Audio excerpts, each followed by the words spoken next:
So,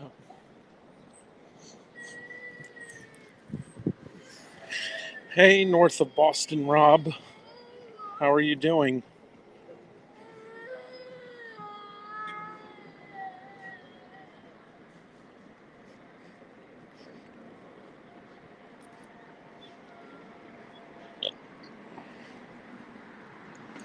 I'm doing good. Um, I forgot that I forgot that I made plans with a friend this afternoon at 6:30. Fortunately, in the interim, I did not make any other plans, so I can go meet my friend for our plans. But still, it's like it's jarring when I make mistakes like that. When I forget that I have plans, and then I'm like, oh fuck, I have plans. I have to go somewhere and do something. My friend texting me like, can't wait to see you tonight. And I'm like, what? And then I'm like, oh fuck. Oh, we're meeting tonight. Oh shit.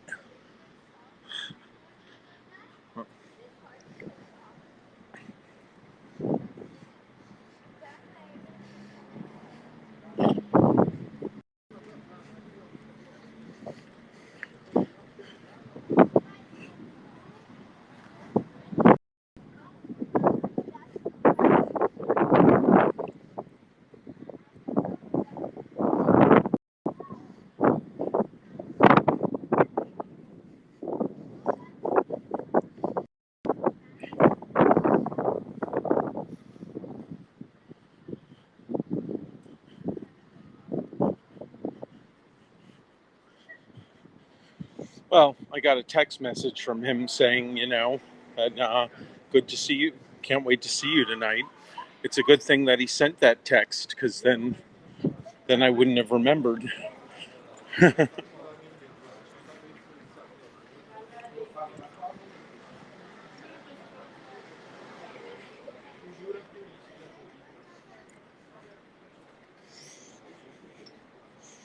He's gonna like try to hook me up with this guy who does a show in the village, a sketch comedy show.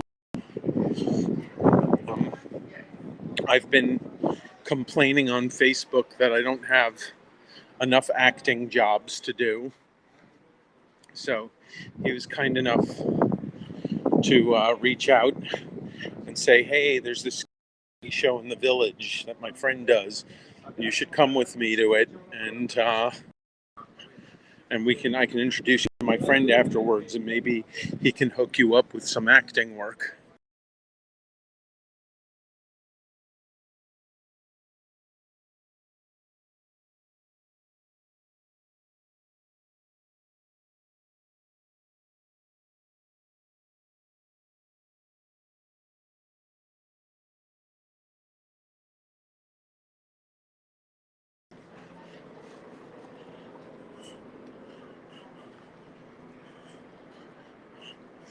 It is nice. I have people who are trying to be helpful, trying to get me some acting work. That's how it's done. You have to meet people, you have to get out there, you have to meet other people who are in the business.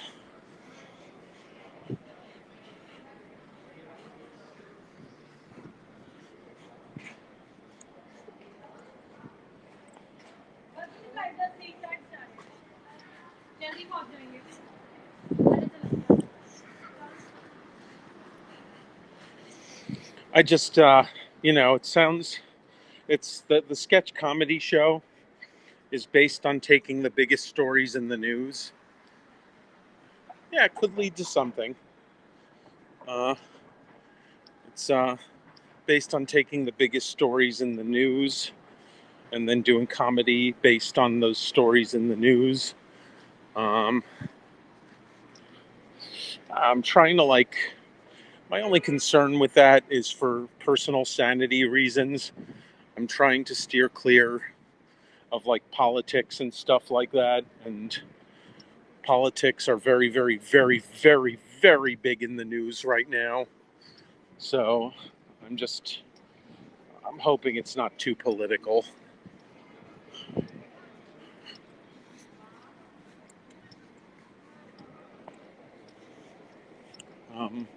I know that, if it's your typical sketch show in New York City, well, I don't want to get into it.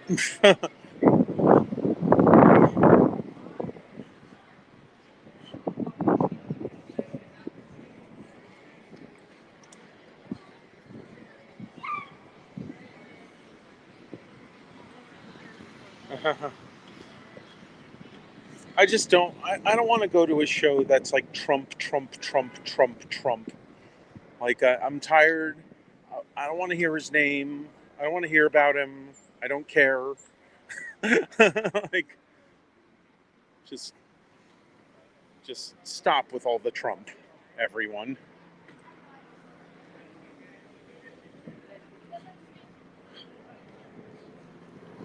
Like, sometimes I think the people who are anti-Trump are just as annoying as the people who are pro-Trump. It's like, oh God, you're both obsessed with him.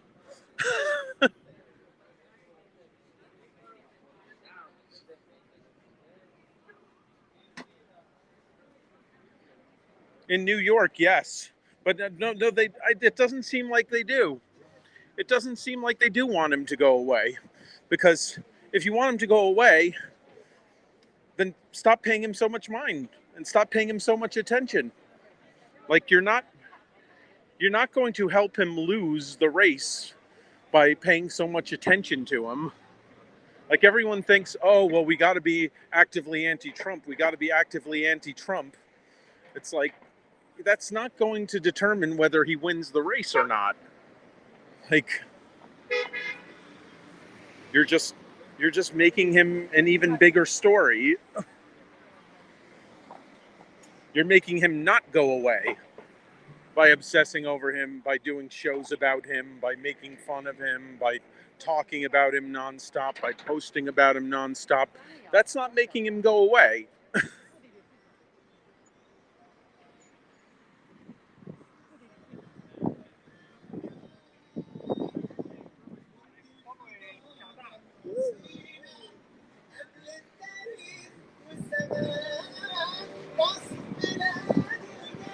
So anyway, that's enough talking about him.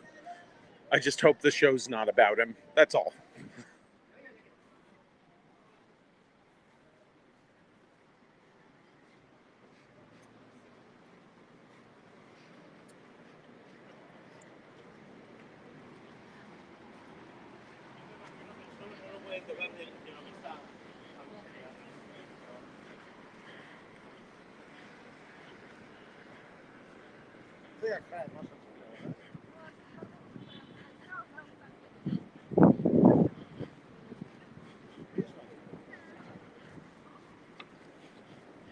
So now I'm in Chinatown, and I'm gonna walk up to the East Village, and that's where the show is.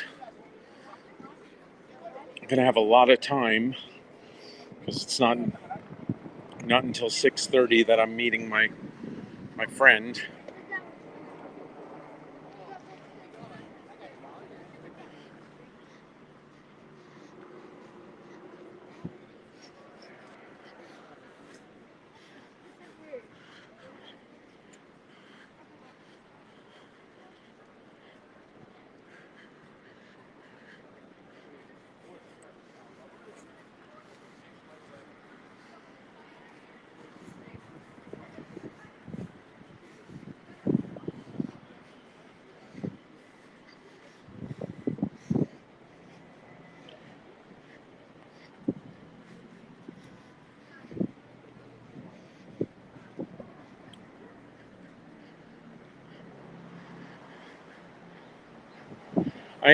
I really missed my play. I was in a play, and the play went really well, and it was very well received.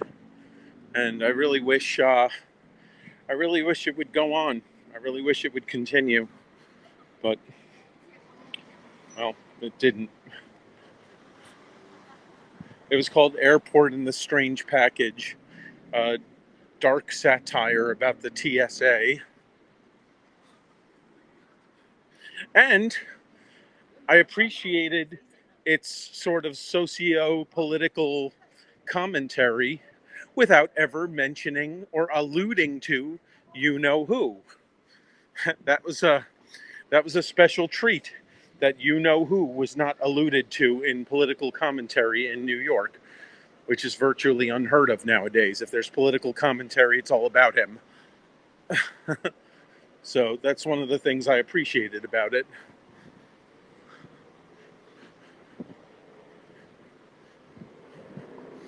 I think other people did too.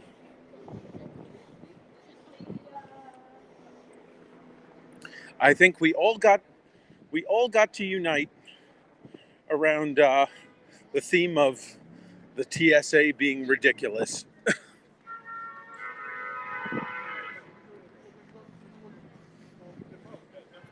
So that's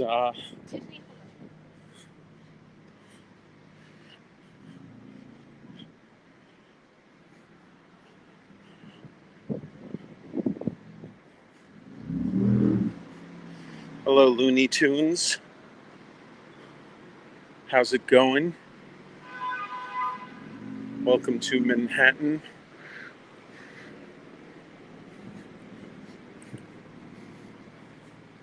Walking through Little Paris over here. That's what this little block over here is called, Little Paris.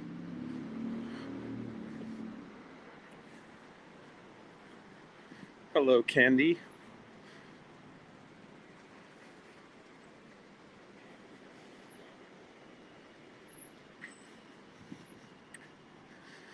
Welcome to Machine.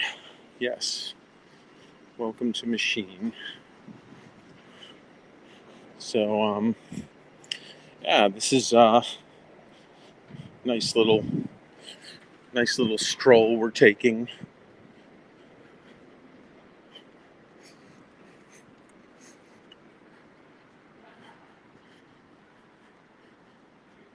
Yeah, I don't know what that means either, but I'm just like, yeah, welcome to Machine. It just sounds like a thing to like a thing to say or a thing to repeat. Welcome to Machine. Don't know what that means, but still. Oh, Pink Floyd. Oh, okay. Well then, oh, there you go. Yeah, who doesn't love Pink Floyd? Everybody loves Pink Floyd.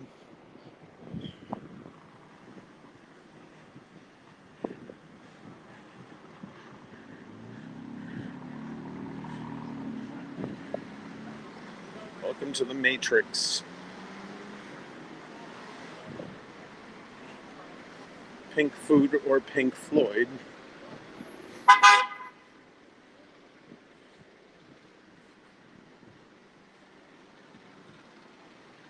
Yeah, phones can be annoying like that.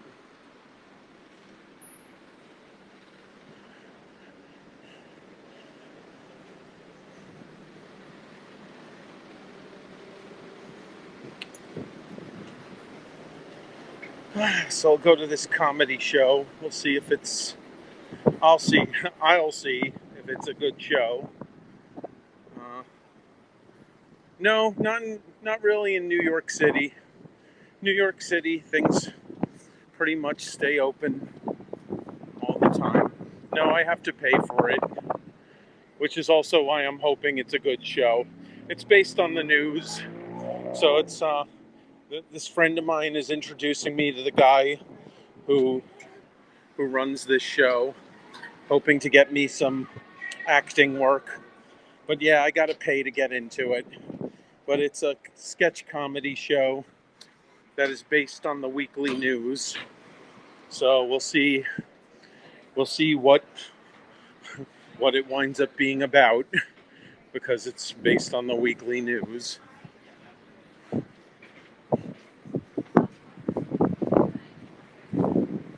Or the monthly news, whatever the news is.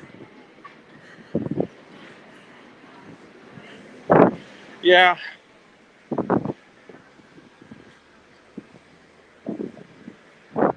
We'll see. It's at 6:30. I've I've tried open mics before. I bombed, but if you want to do stand up, you got to go through a period of bombing because you got to find your sea legs with stand up.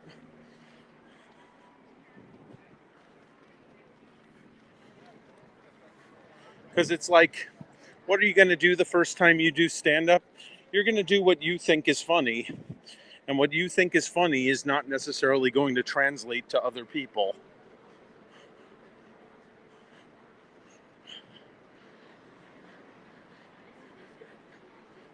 You're not going to necessarily transmit the humor that is in your head to other people. I think it's you just got to get to the point where you trust in the funny of the stories or the jokes that you're making, and it's like a catch-22, because you have to try not to be funny, because if you try to be funny, you're not going to come out funny. So it's such a catch-22 comedy.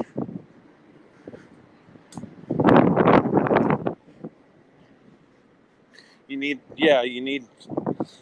your guinea pig audience.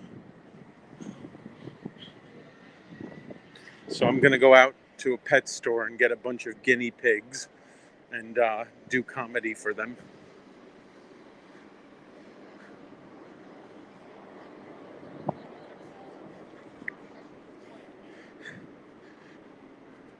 That was silly. That was a silly thing to say.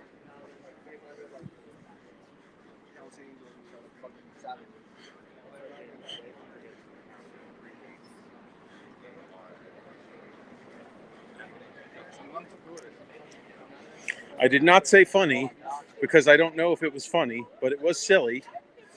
Silly and funny are not necessarily the same thing, though silly can be funny. But silly does not necessarily have to be funny. Rodent humor. Yeah, exactly.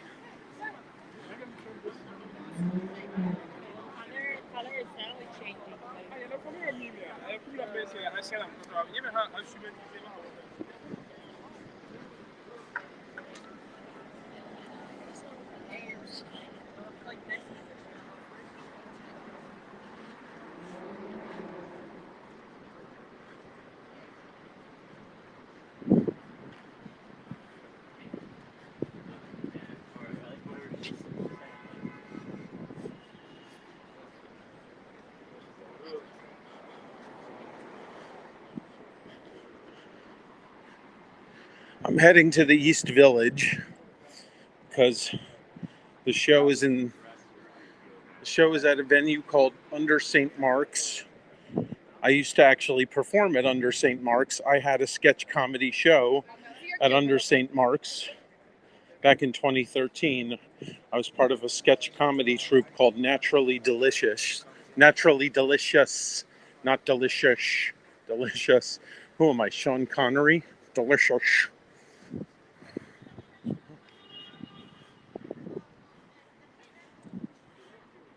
It could be considered right, exactly. Boy, I really killed those guinea pigs. No, I mean it. I killed them. They're dead.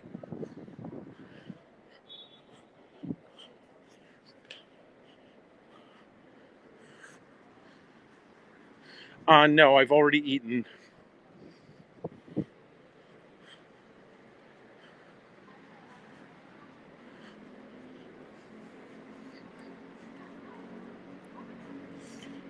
Yeah.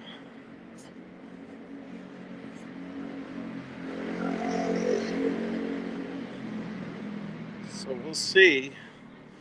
Maybe this will lead to, maybe I'll meet the director or person who runs this sketch comedy show, and maybe they'll let me have an audition or look at my website or something, and then I can join this comedy show and put together news segments and make them sketch comedy scenes. and then act in them. Who knows? Who knows what'll happen? It's all a mystery. Part of the big mystery that is life.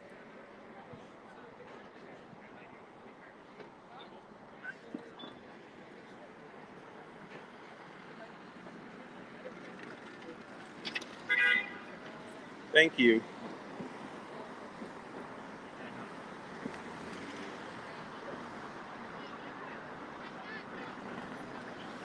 Good luck to me.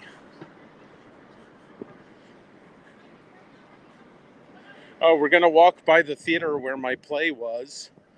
My play that closed a week ago. We're going to walk by the theater where that play was held at.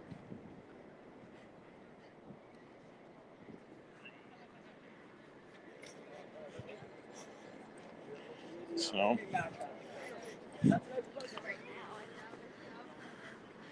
next, hopefully something good comes from it. Yeah, I hope so. That would be nice.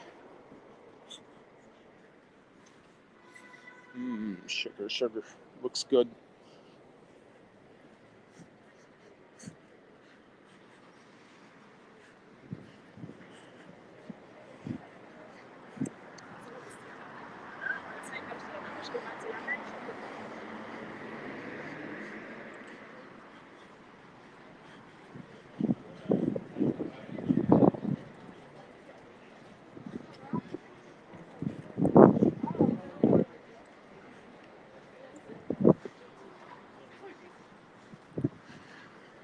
This section of the city is pretty quiet. Yes.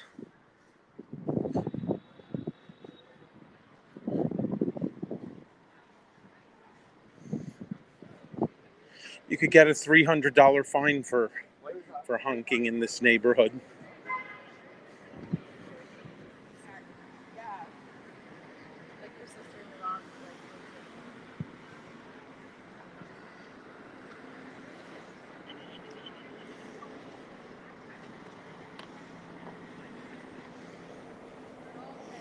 Yep, this is extremely, extremely rich people live around here.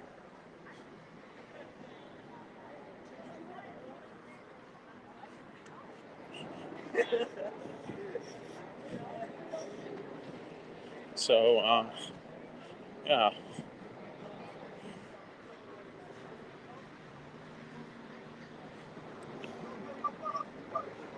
Yes.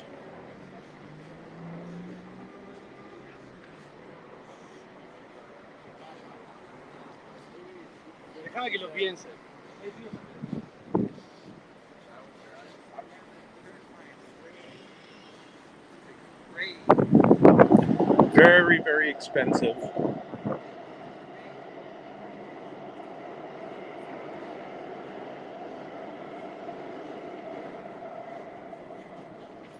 Look at all the pigeons over here.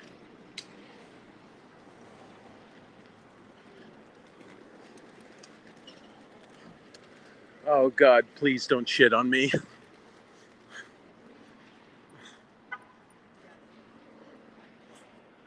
So, yeah, here's the theater that I had my show.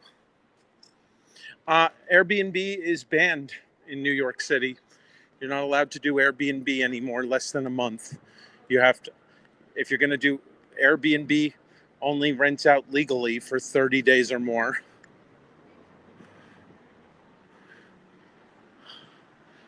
If it's less than 30 days, you can't get an Airbnb.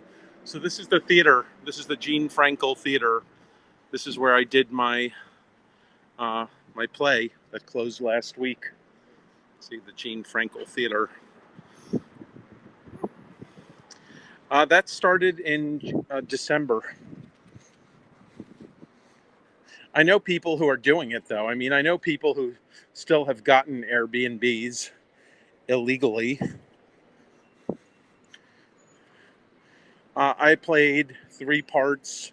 Oh, this is the Shakespeare. This is the Shakespeare statue that this was backstage of the show. When I was backstage of the theater, this Shakespeare standee was in the corner where I changed my costumes. Oh, so this is what they did with Shakespeare. No, I don't want to freaking carry it. Got a lot of stuff to do. That's crazy. So that's what they did with the Shakespeare standee. Um, so yeah, uh, I know of people who still do Airbnb, even though it's for less than 30 days, even though that's illegal.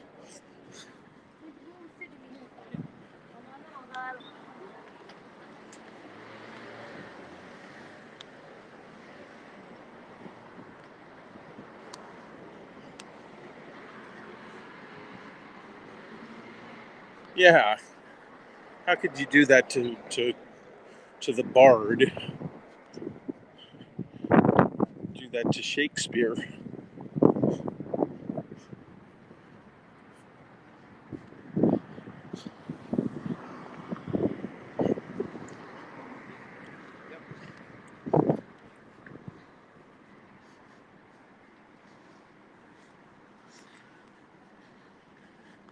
Yeah, they'll be in big trouble if they get caught.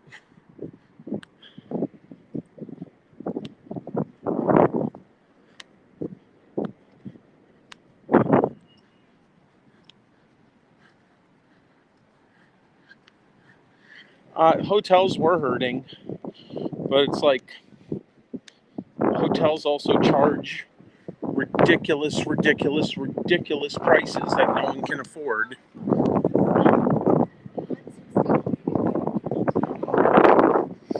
I had to stay when I had an exterminator in my place last year. I had to leave, and I stayed in a hotel in Queens, in the middle of fucking nowhere, Queens, and it was $450 a night.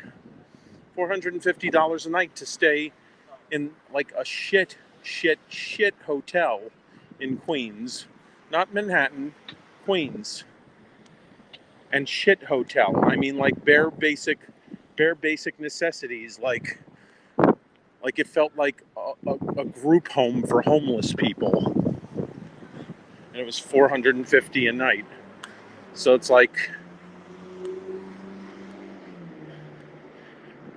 but that's but the city claims that they had to ban Airbnb because we don't have enough apartments for people to stay in.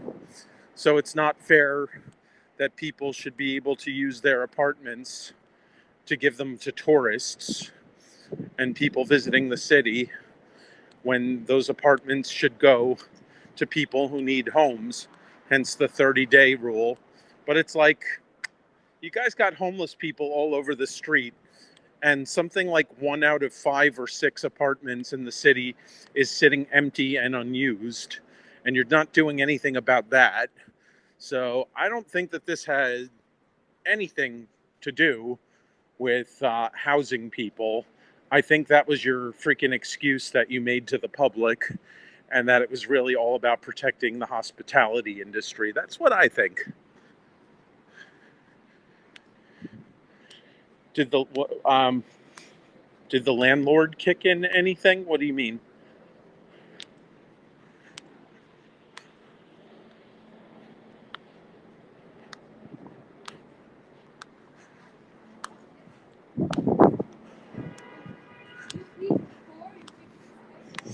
No, the landlord did not kick in anything. Um,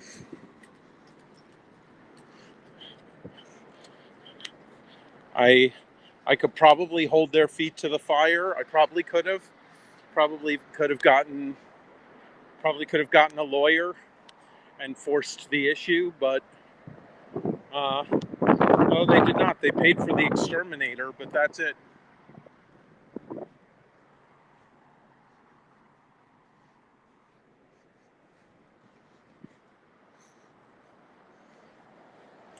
Yeah, this landlord is trying to get rid of me.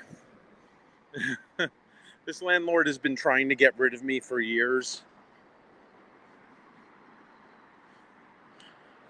Because, well, I don't really know that I should really talk about it on here, but with vague details, I'll say that I led a class action suit against the landlord for something terrible that the landlord did to everyone in the building, and I was the person who was named on the civil complaint and everything as the complainant. And so ever since then, there have been various attempts at harassing me. Uh, we need access to your apartment. Oh, there's a leak. There's another leak. Oh, there's another leak. Oh, there's another leak. Next day, another leak. Oh, you can't go to work today if you're not there to open up the doors. We're going to have to start an eviction proceeding. Mandatory work. We'll have to file a petition for holdover if you don't let us in. The leak's there again. Oh, we need you. We need you tomorrow. Oh, you can't go to work tomorrow. Like they were doing that to me for a while. So, well, there's no him. It's a nameless, well, it's not nameless. It's a faceless corporation, the landlord. It's not an individual human being. Nearly impossible to move in New York. So this is Astor Plaza over here. Hey, Laura, how are you doing? Sure. Good. Thank you.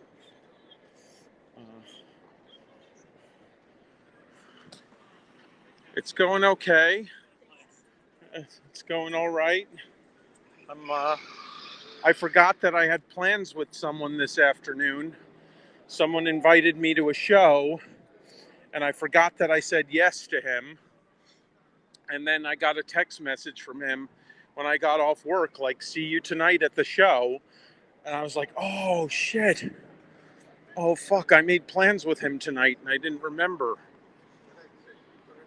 So it's a good thing that he contacted me.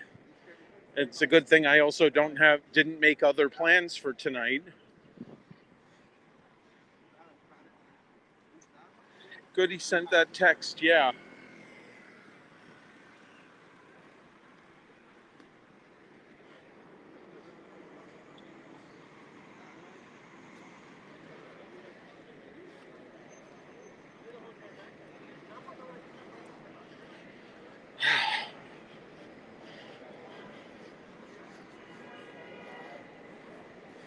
This is kind of cool. These designs and other things.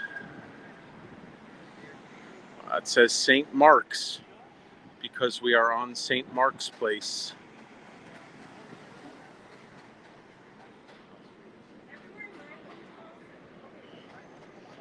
I don't know. I mean, my metabolism is pretty awful.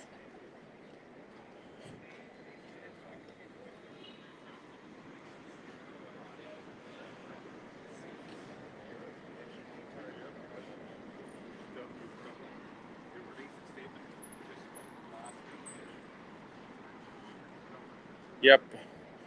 It sucks to have a bad metabolism.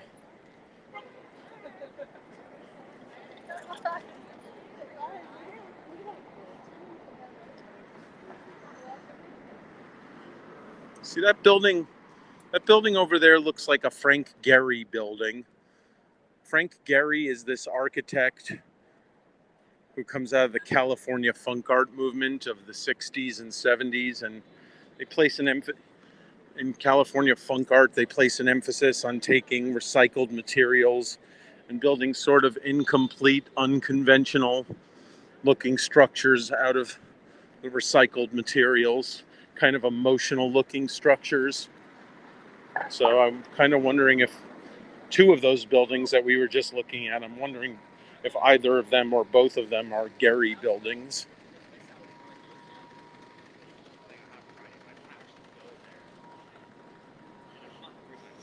Here's the St. Mark's Hotel.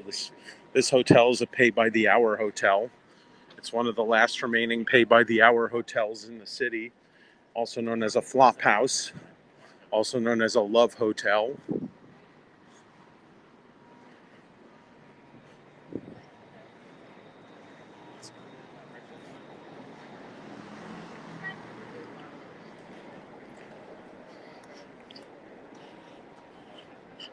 So now here we are on St. Mark's Place. It's a pretty cool street over here.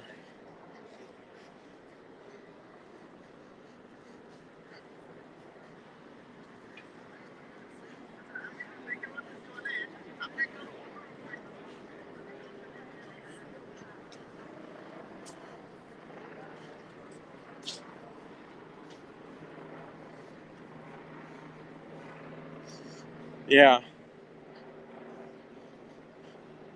So, all right, now let's hope I don't get confronted because I have a I have a an ability to spot people who are more likely than not to confront me and be like, "Hey, why are you filming me? Why are you filming me?"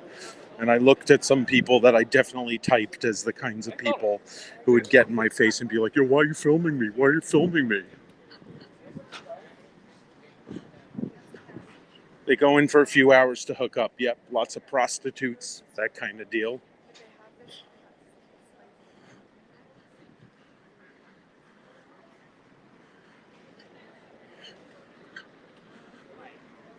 Like I'm.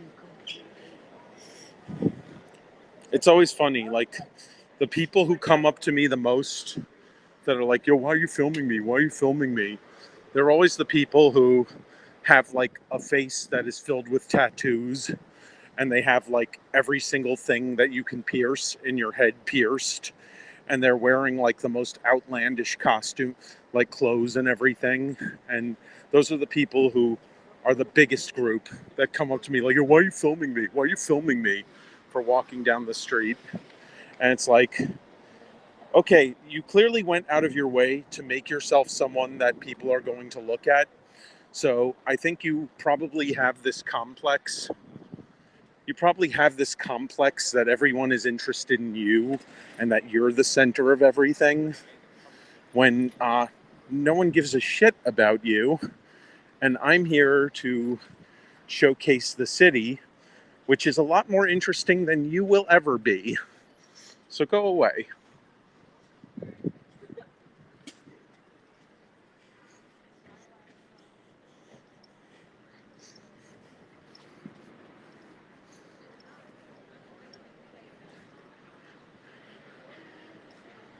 Sorry if that seems like mean.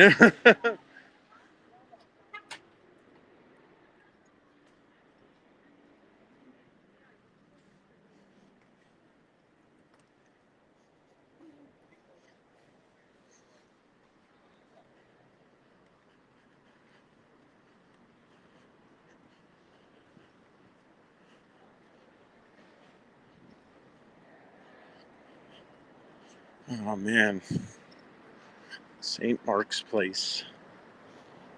Lots of punk rockers used to live here.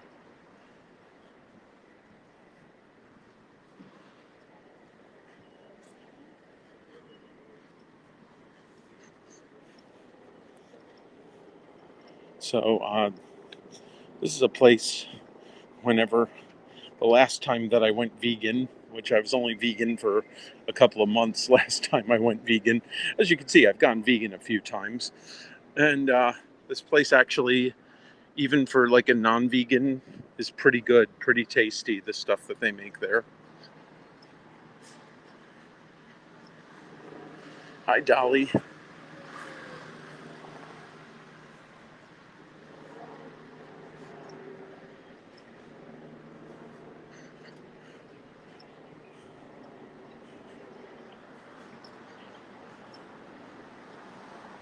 A two-wheeler.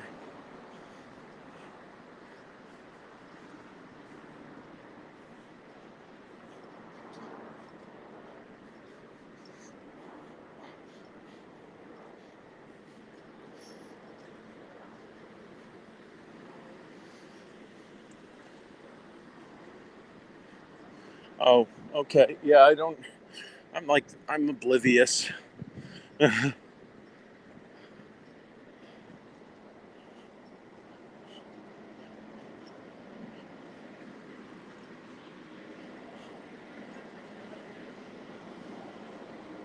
see what they got over here. Always interesting to stop and look at some things and see what's going on.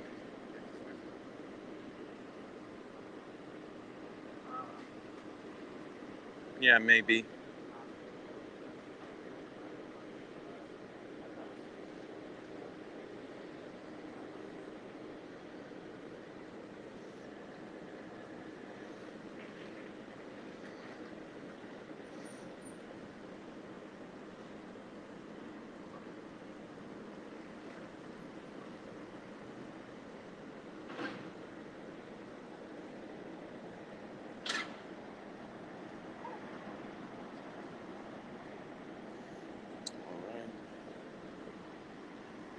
Man with van. No job too big or small. Conveniently located in the East Village area.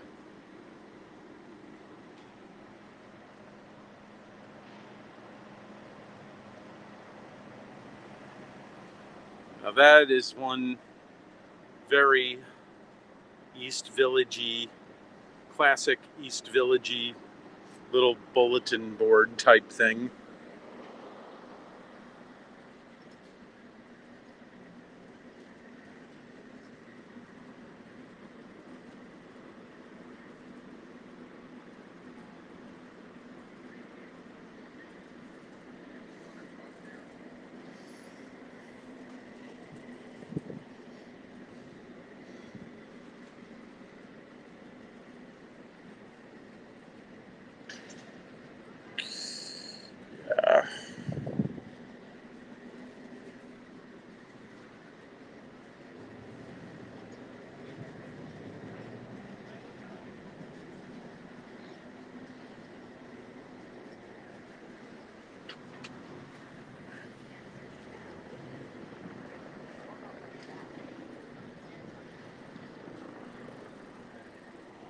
Right?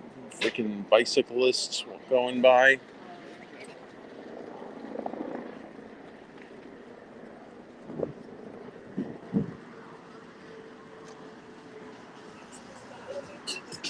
Dumpling is a cute name, yes. Now it's like it gets a little busier on this part of St. Mark's again. That block back there was like mostly residential. And when you get over here, it's like, yes, it was the restaurant.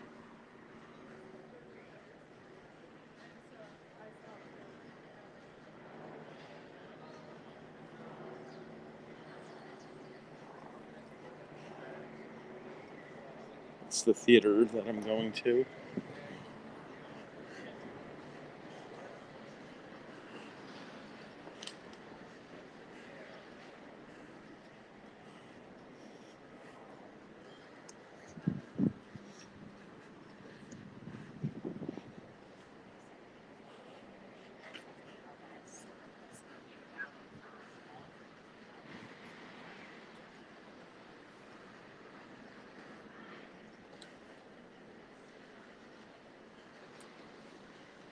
I have not eaten there, no.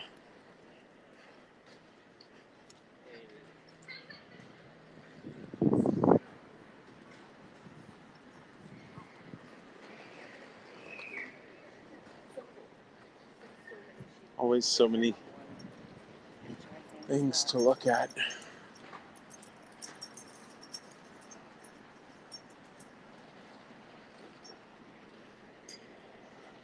Gotta love the East Village.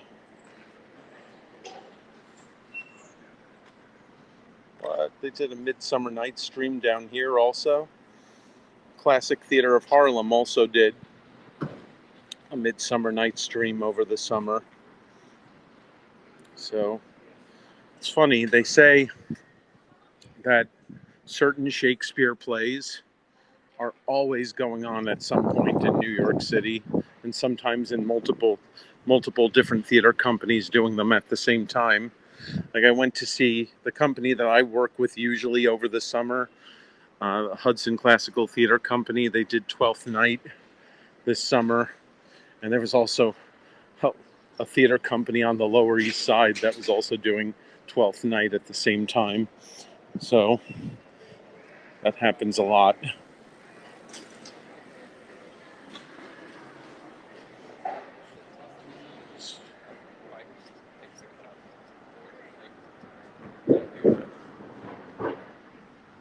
Look at the king. It's very much themed like like the cards.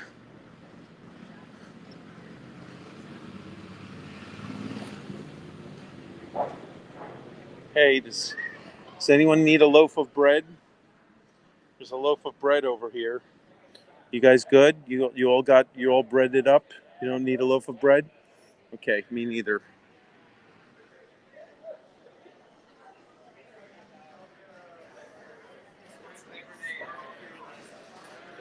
Yeah, I would take it, except I don't know how much I trust it.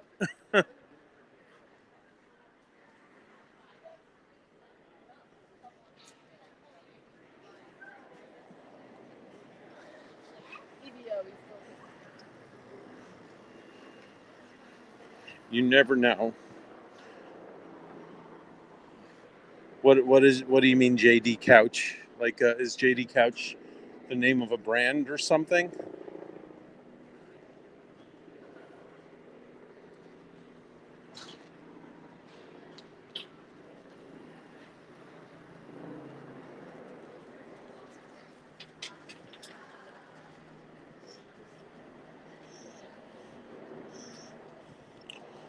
All right, now I gotta also be careful because this park up over here has like a lot of crackheads and stuff in it, and I don't want. And in addition to the people who have everything pierced and tattoos all over their heads, the other big group of people who always think I'm filming them are crackheads. Crackheads are a little paranoid, so hopefully I don't get any paranoid crackheads uh, losing their shit on me.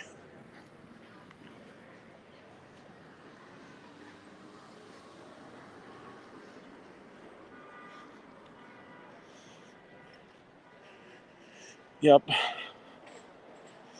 So crackheads, stay away from me, crackheads.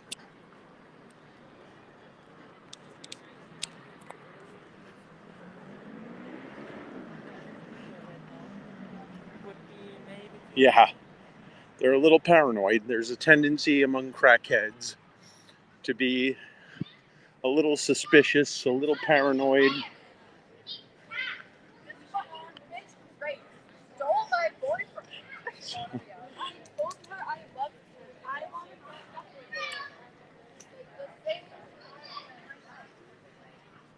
Little everything.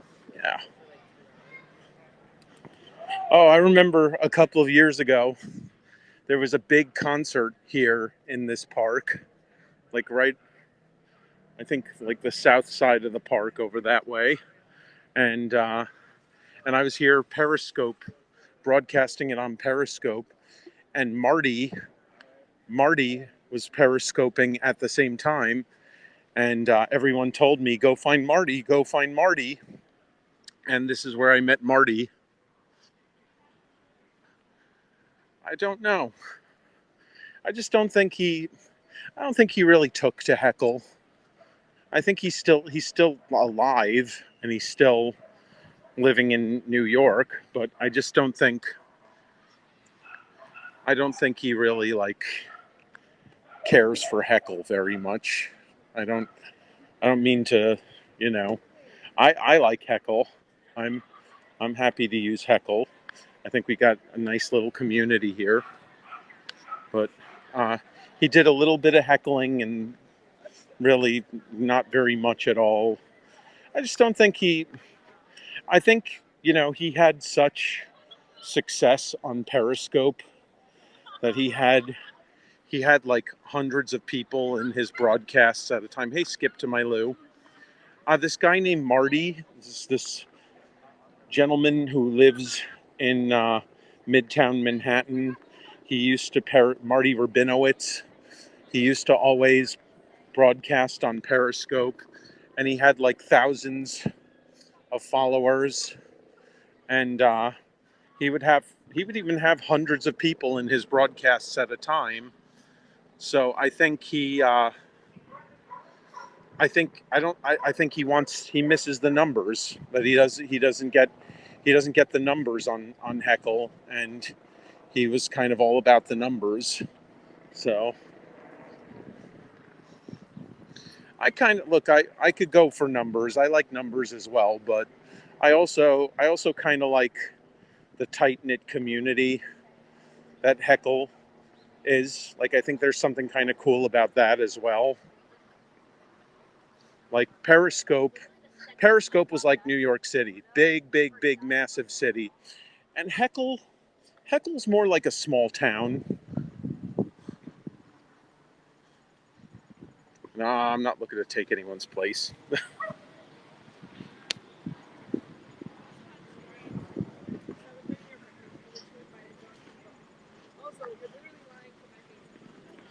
And like, I wasn't going to meet the creator of Periscope, whatever that guy's name is. I don't even remember.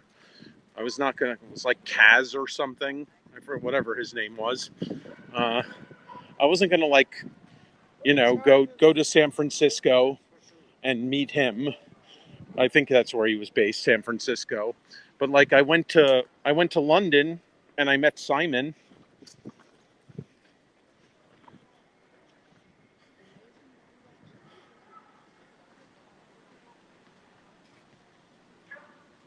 So yeah, it's like that kind of intimate feel is kind of is kind of in a way a nice feature of Heckle. Yeah.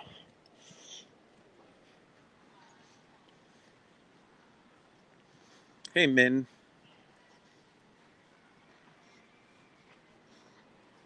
Yeah, right, Candy, exactly. Yeah, I met Simon. It was good to meet Simon. We walked around. We had a nice conversation. Very nice guy. I feel badly that I don't tune in for his broadcasts more often. I met Simon in April, at the beginning of April. Had to be like April 3rd or April 4th. I think it was April 3rd.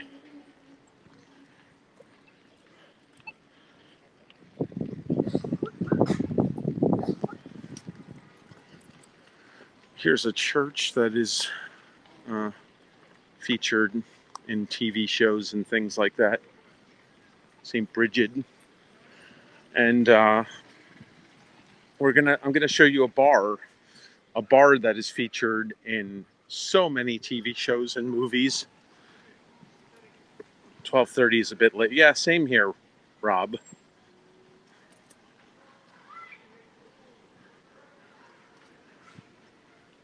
Yeah, everyone's pretty nice, for the most part. I guess I won't say everyone. People are nice for the most part.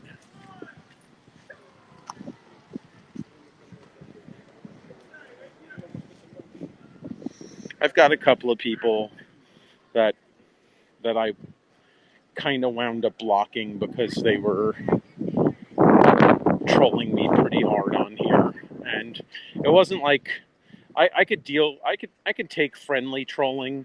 If it's like playful trolling, then that's cool. But like, some of these people crossed the line into going beyond playful trolling and just plain being insulting. And I'm like, all right, you know what? You're a dick. Goodbye.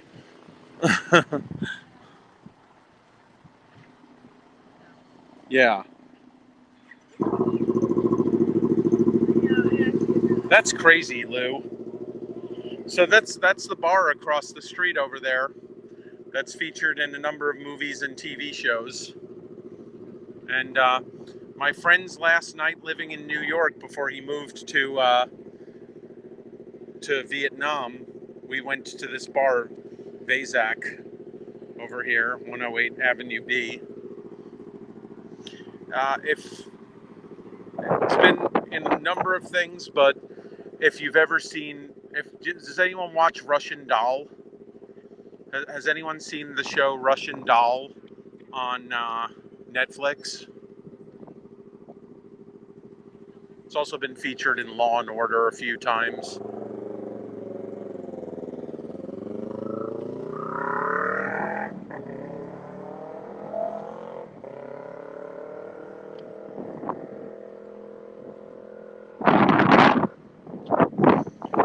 Yeah, this bar over here. I would go inside and show it to you, but like that's actually against the law in New York. I've learned that the hard way. I've learned it the hard way that you cannot film inside a business without the express permission of the business owner in New York State. There was a whole Periscope broadcast years ago where I filmed inside a coffee shop and the owner flipped out on me, and then I got all triggered and I was like, I don't have to listen to you, blah, blah, blah, blah, blah. And she's like, well, I'm going to call the police. And I'm like, okay, I'll wait outside until you do. And then the police showed up and they're like, yeah, you committed a felony. I'm like, really? I committed a felony? They're like, yeah, it's called unlawful surveillance. You can't go into a business. If the business owner especially says that you can't film inside the business and you film inside the business anyway, that's unlawful surveillance. It's a D felony. It carries up to 4 years in prison. So you can delete that video. You could go ahead and show us that you deleted that video, or we can arrest you and charge you with a felony that will put you away for 4 years. And I'm like, fuck, I think I'll delete the video, thanks. And then I deleted the video in front of them.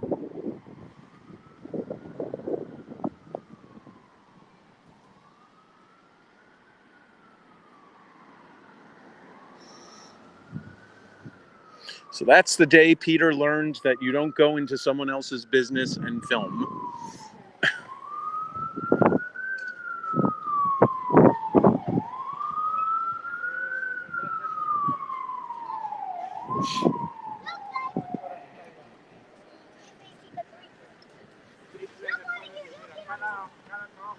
Lesson learned, exactly. Haven't done it since. Not worth 4 years in prison. Definitely not worth 4 years in prison.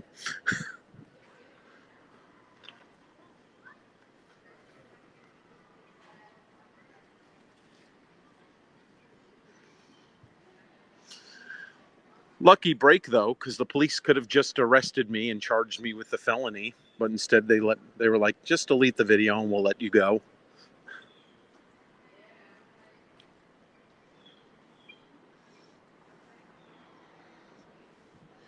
Yeah, it's pretty nice.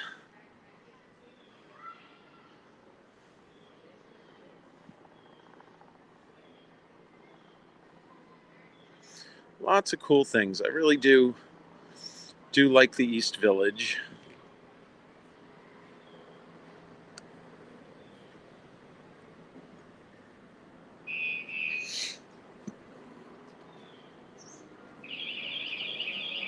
Walk down to Avenue C, maybe walk up the block on Avenue C, and then, I don't know, at some point turn around and make my way to Under St. Mark's for the show.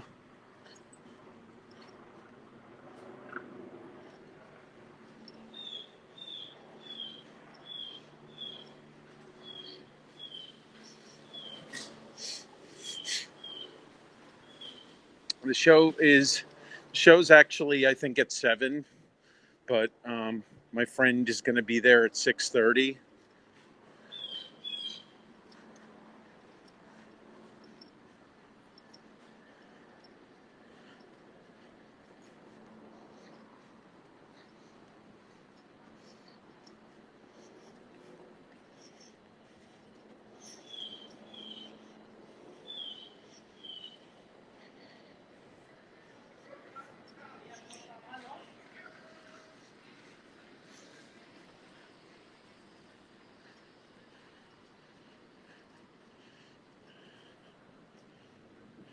So if anyone, hey Pepe, what's up?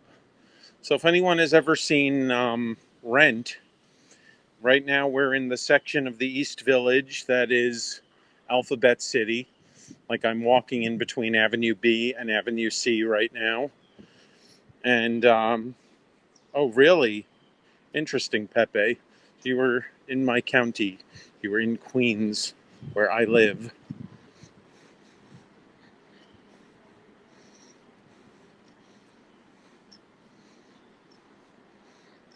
It takes a lot to get me to block someone. Uh, you generally you generally have to be like really blatantly abusive to me, and then I'll block you. Like, and it has to be kind of persistent, like where I know that you're not just playing with me, and you're not just trying to be amusing. Like, it's got to be something that's a persistent annoyance where I've told you and I've warned you that what you're doing is not cool, and then you keep doing it, and then that's when I generally would block someone. But it's a rare thing with me. I like I like to give people a lot of leeway. So it's actually a really cool building up on the corner over here.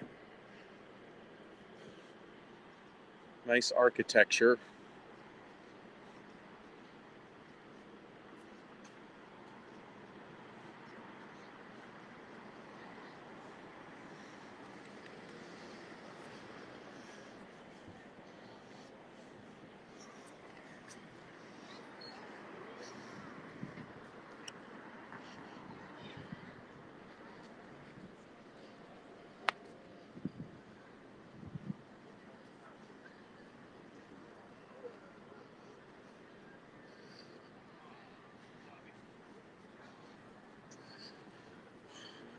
I need a hands-free. Yeah. I don't know what generally causes you guys to block people. What what earns a block from you guys?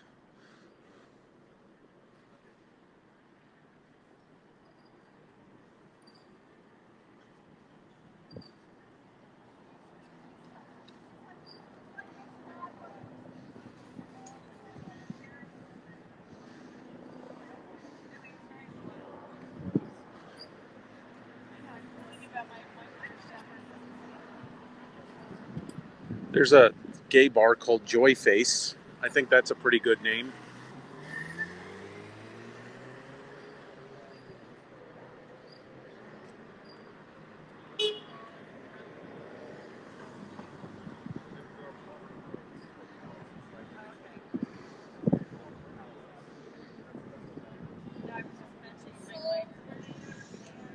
Yeah, London is pretty impressive. Soho, right? You're talking about Soho. This is not really a gay neighborhood over here. It's not a not gay neighborhood, but it's also not a gay neighborhood per se.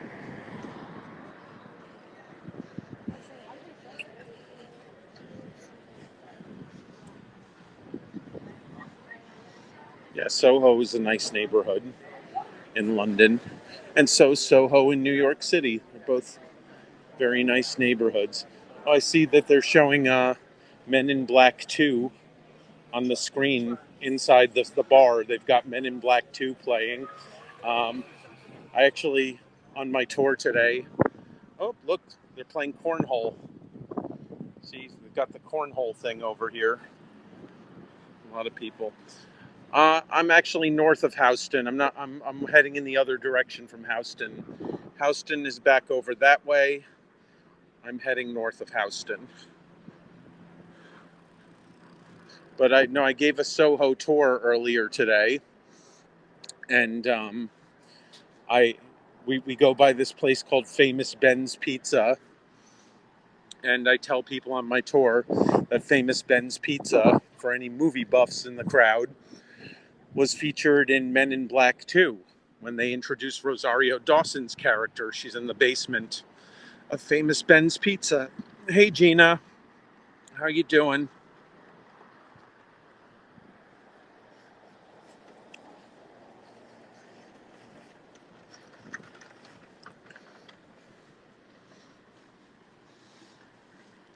I'm all right, just meandering about.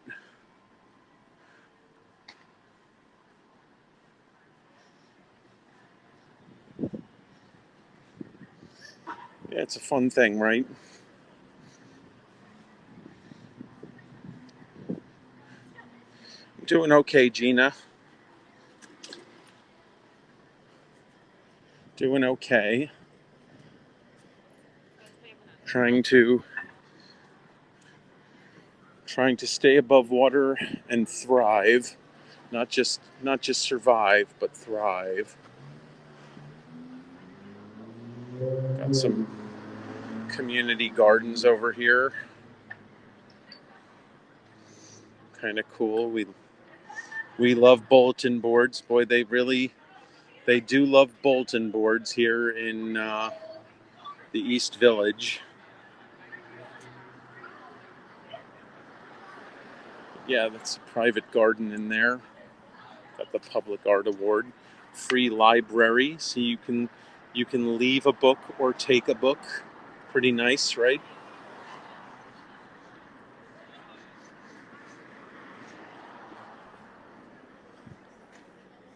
And yeah, Avenue C is nice.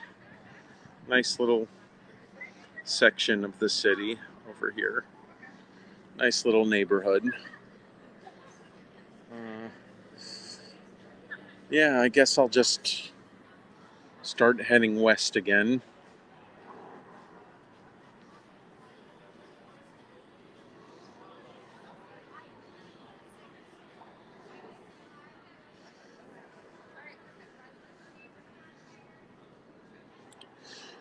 Yeah, very, very, very, very, very, very, very expensive.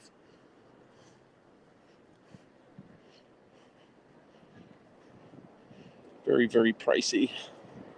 Costs like, I don't know, this neighborhood, like at least $3,000, $3,500 for a studio apartment.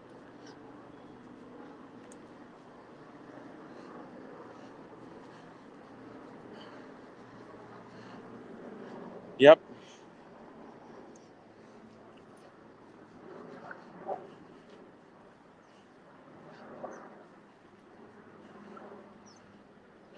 You can't do that anymore. The governor of New York just eliminated squatters' rights.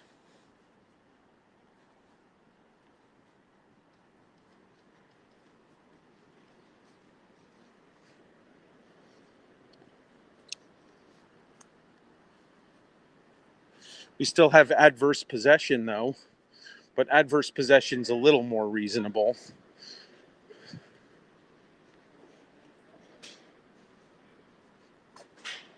Yeah, adverse possession takes 10 years to kick in. I love this neighborhood. And yeah, I think in other parts of New York State, you can find a studio for $1,200. You're not going to find it in any of the 5 boroughs anymore, though.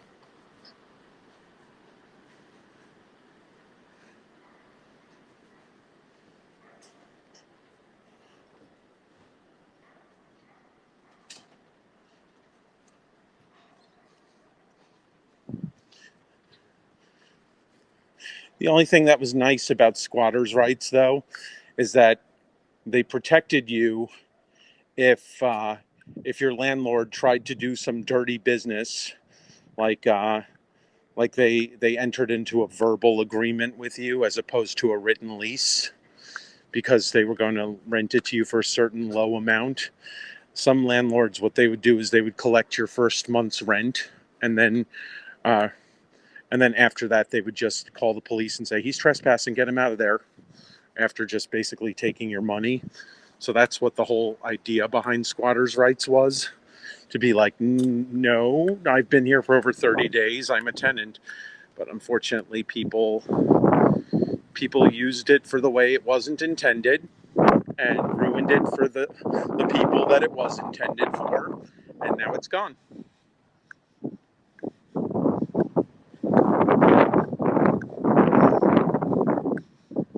I have not met Pinning Jenny. No.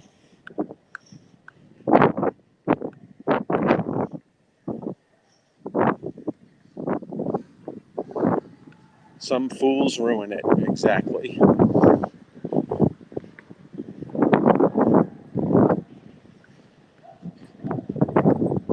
So now you better make sure you get a written lease, because your landlord will just take your money and throw you out on the street. So you better make sure you get that written lease. She hasn't come. Yeah.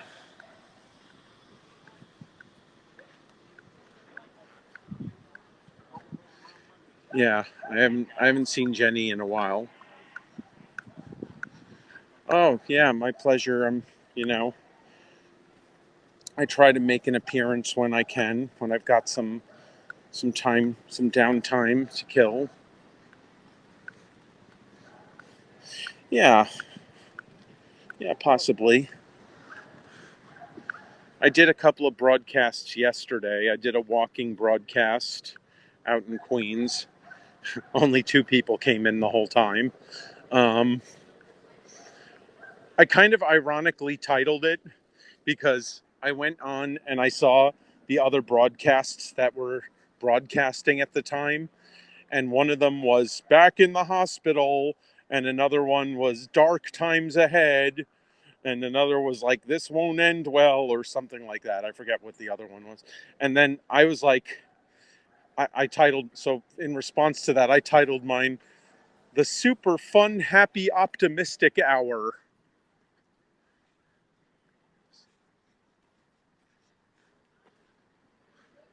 I took a photo.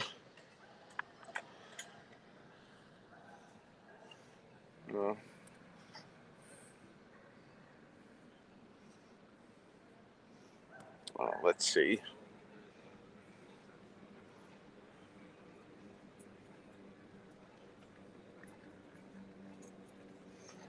I'm trying to open the photo up.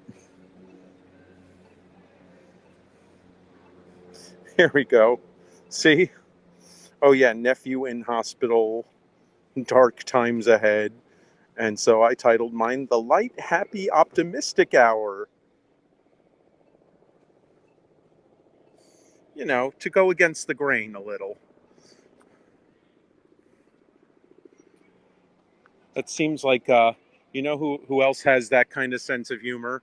That seems like something that Michael Loud would post. Michael Loud would be like, The Light, Happy, Optimistic Hour in response to those. So we have a similar sense of humor, he and I.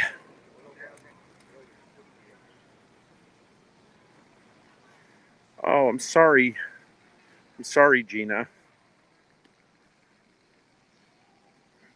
I hope she's all right. I hope she'll be all right.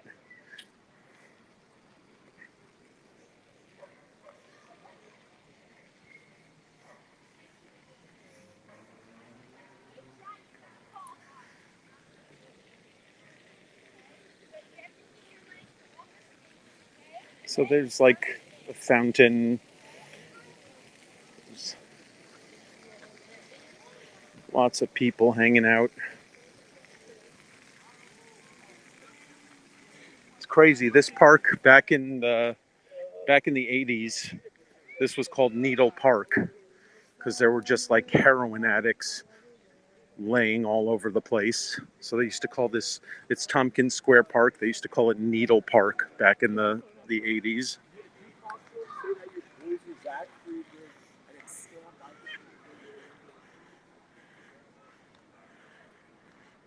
Yes, thoughts, prayers, and best wishes.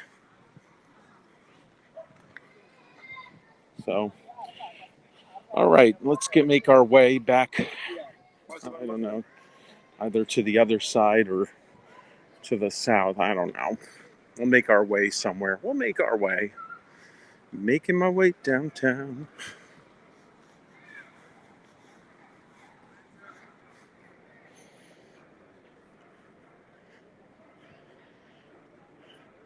Okay, so far so good. So far we haven't had any issues with any crackheads. So that's good.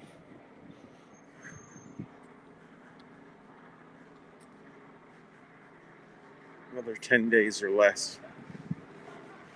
Oh, wow. Infection's gone. Okay, well that's good. Back to normal. That's good.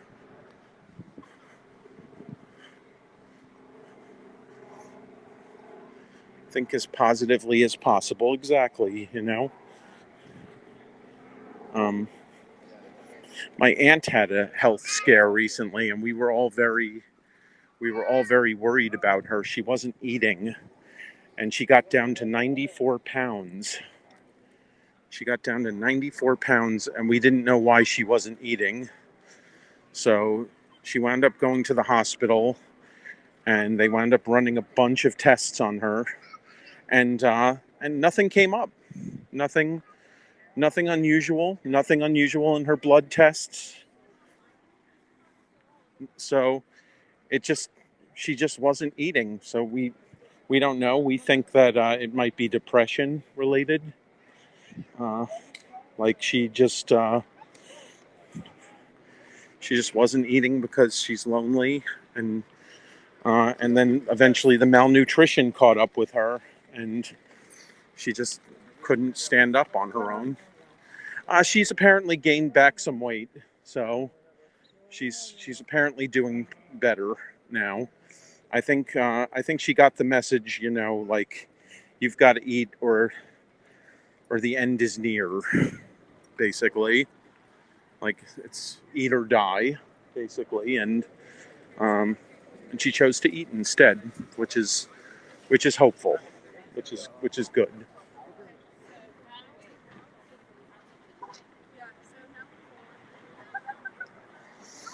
Yeah, it's a rough thing when you just want to force feed people when they're like that.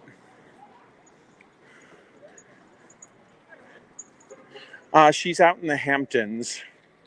She's pretty far east. I mean, she's in the general region of where I am, but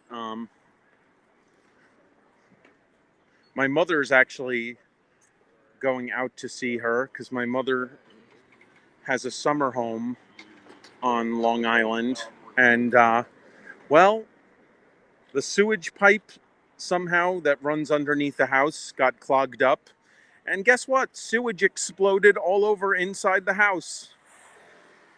Sewage exploded all over inside my mom's house that she was renting. So they had to go stay in a hotel, and now my stepfather is heading to stay with someone. I forgot who it was, but my mother is heading out east to the Hamptons to see my aunt. Yeah, it's a real shitty situation.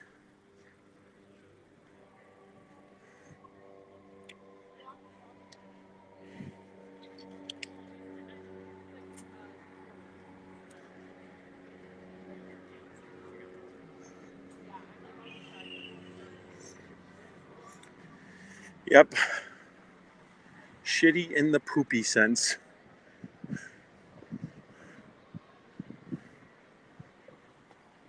Okay, I want to show you, so stop blowing away. There we go. I like showing things that are posted on random things. Oh, well, it looks like this event happened 2 nights ago. So or 3 nights ago, so it's over. But a real shit show, exactly. A shitty experience for all involved.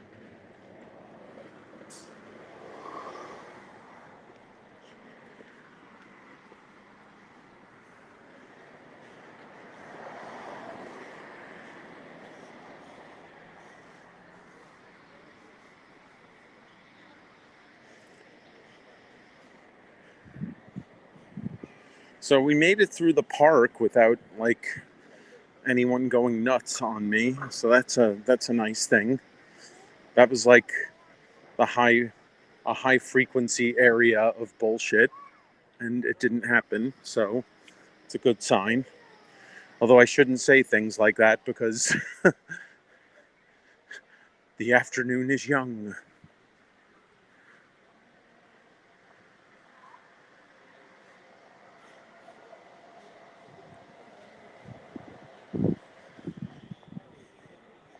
So here's a missing dog.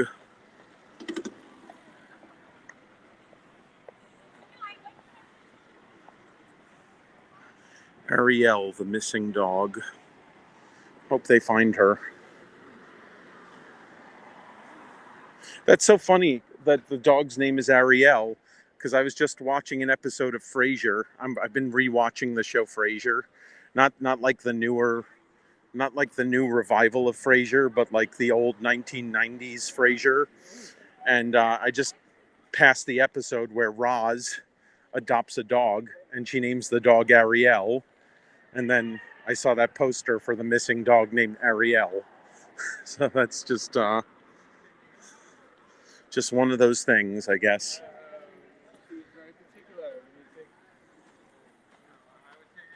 It's a pretty cool poster. It's too bad that someone tore up the part that says what it's actually all about.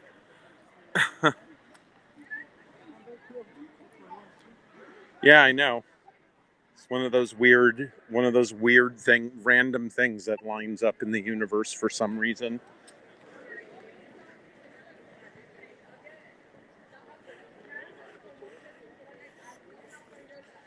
Again, I always love the signs that are posted on things.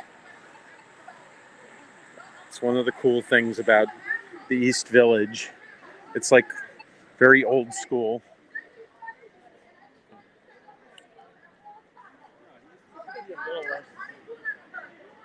Sounds like it's a good thing I'm on this side of the street, because there's a big fight with someone cursing someone else out on the sidewalk very loudly across the street. So I'd probably be looking at a confrontation if I walked by recording.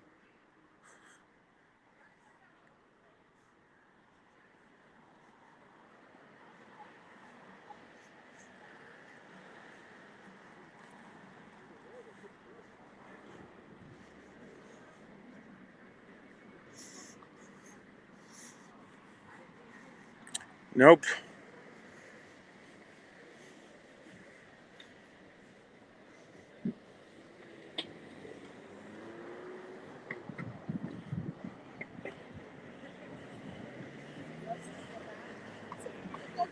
Now we're on Avenue A. Again, this is Alphabet City, part of the East Village.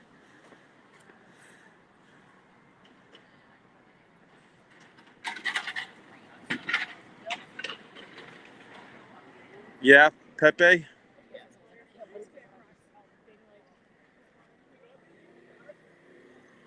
It's the Forest Cafe across the street over there.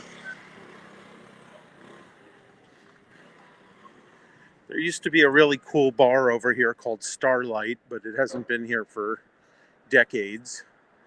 Now I believe it's this place that is Mama Tina's.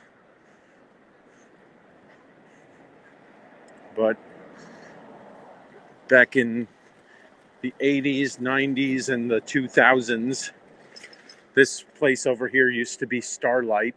So yeah, it looks like it became Mama Tina's in 2004. So before that, it was Starlight.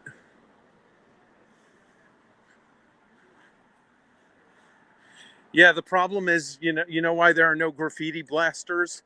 Because the people who pay $5,000 or more a month to live here like the graffiti.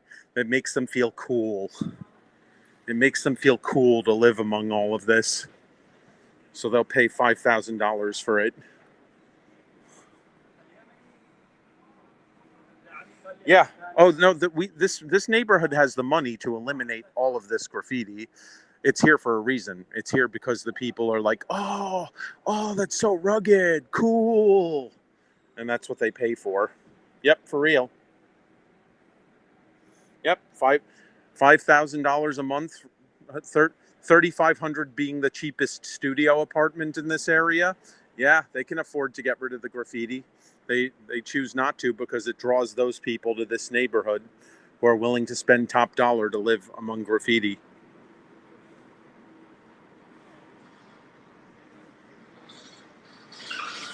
What? That, oh, this one? You mean this one, Gina?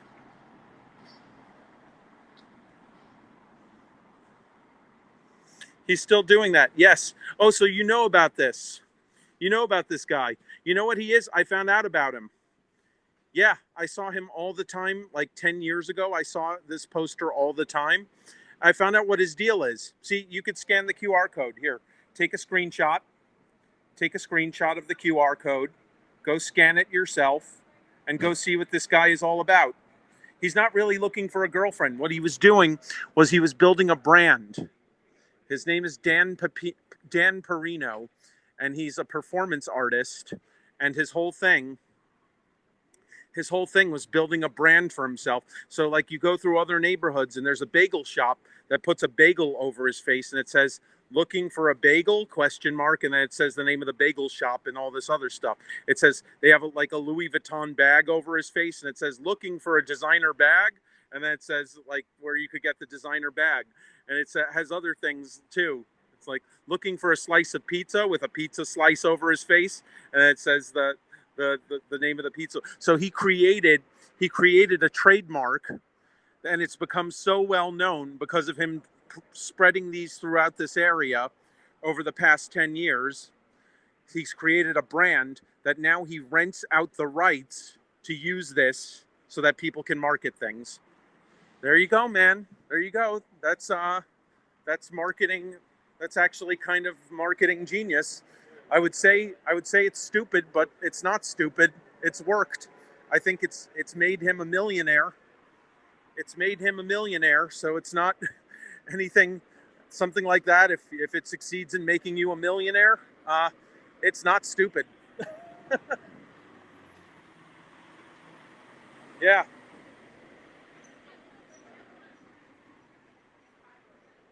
Pretty ingenious. Yeah. Exactly.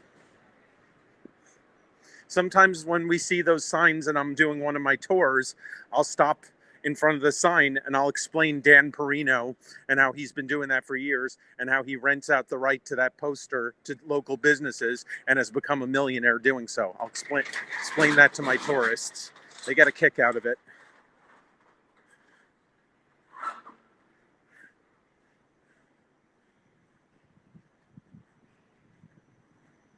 Yeah, right.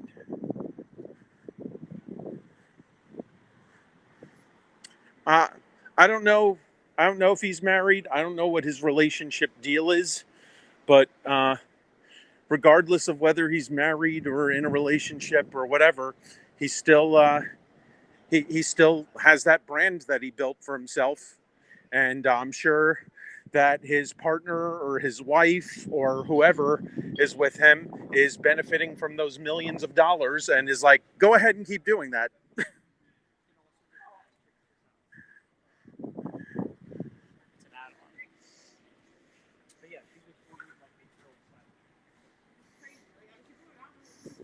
But that's funny. I never saw him on Periscope.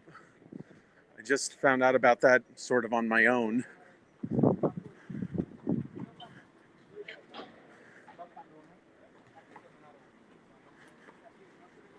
Oh wow. Good to know. Wow. I learn new things all the time.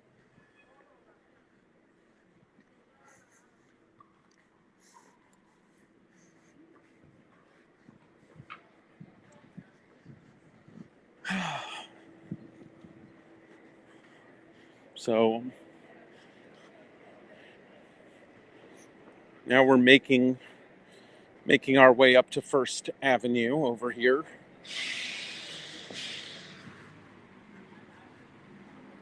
Really, probably part of his marketing, strategy. The depressed single guy.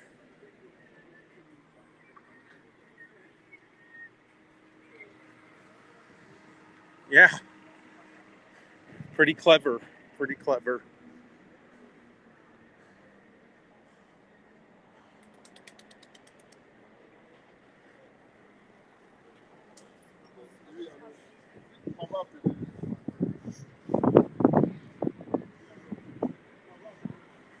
You feel scammed. Right.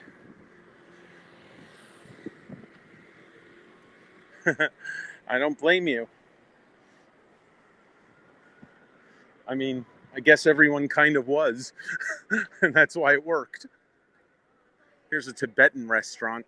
I've had Tibetan food a couple of times. It's actually pretty good.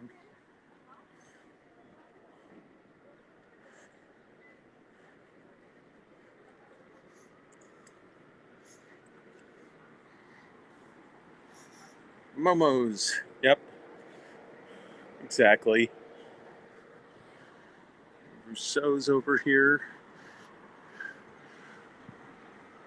I wonder what MFRS stands for.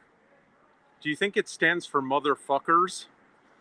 Do you think it's motherfuckers, mozzarella, and ricotta? Yeah.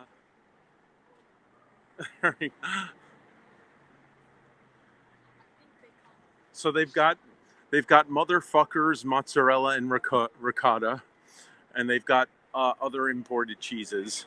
There you go.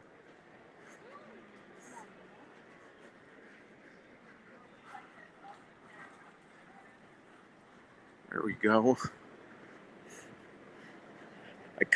I don't know. I'm kind of enjoying this stream. I kind of like this stream better than like a lot of my broadcasts on here. So I'm thinking about screenshotting the entire thing and uploading the video to YouTube to preserve it.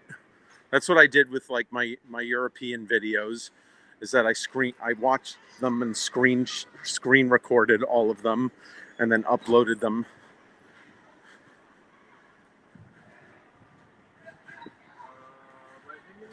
Good steak burrito, yeah.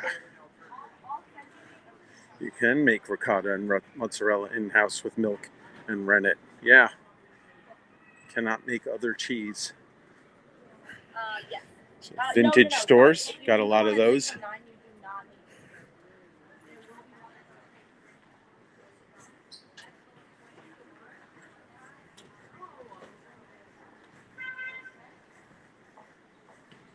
Only seasoned fries.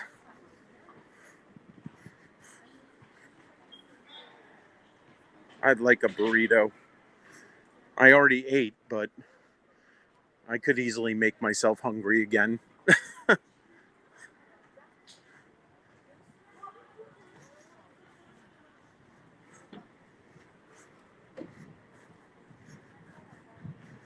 No time to grocery shop. Yeah. Yeah. I understand that. Peter Act 2. Peteract 2.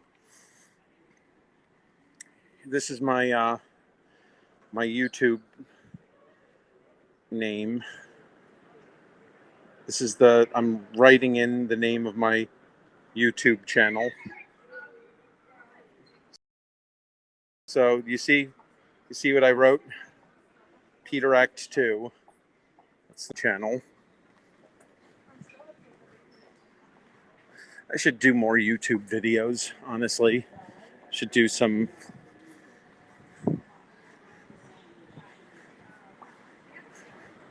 But maybe I will be uploading this one,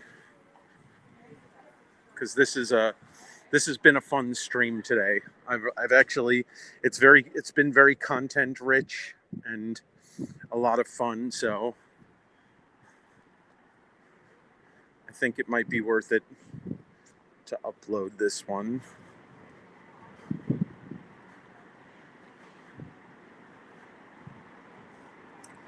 Thank you.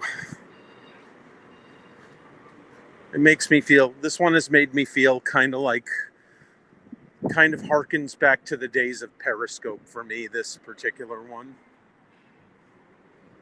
Hopefully I have enough room on my phone to screen grab it.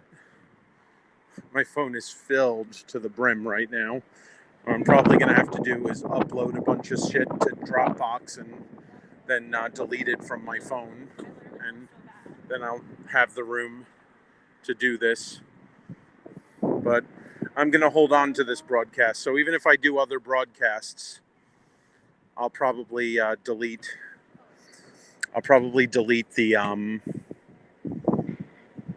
the ones that I do after this one to hold on to this one for a while. Yeah, I do that, but most of the space on my phone is taken up by long pictures, by tons of pictures and long videos.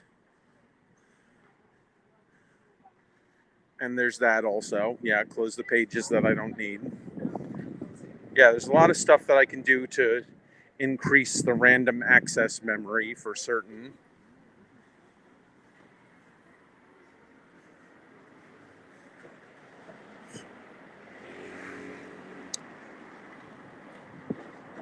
This church across the street is pretty awesome.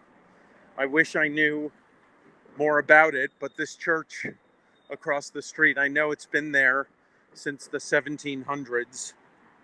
So it is a really, really old. That is a lot of photos, Gina. A lot of photos, a lot of videos.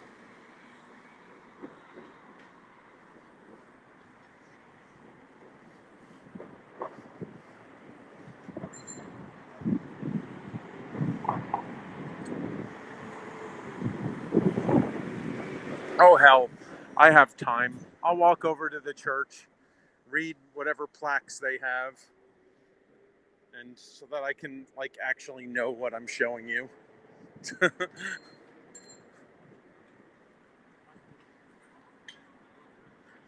I don't know.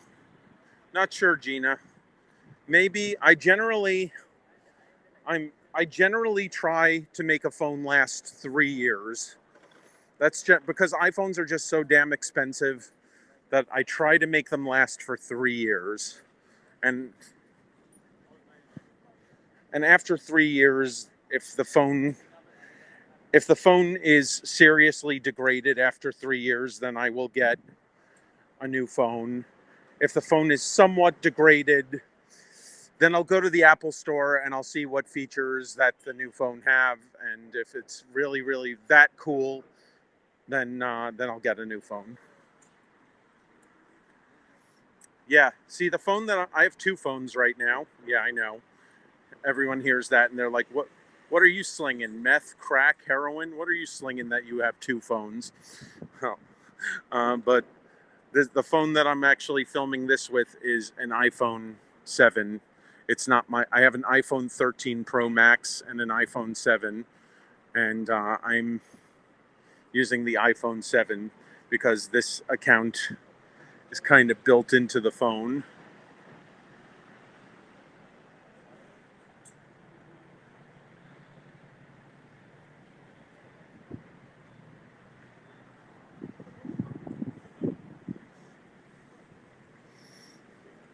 All right, so where's the plaque that tells us?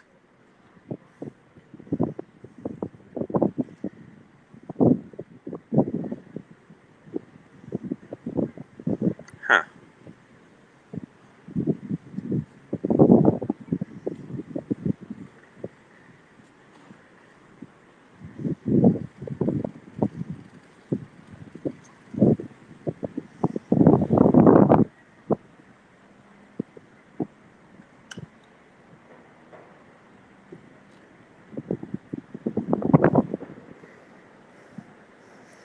So yeah, there we go.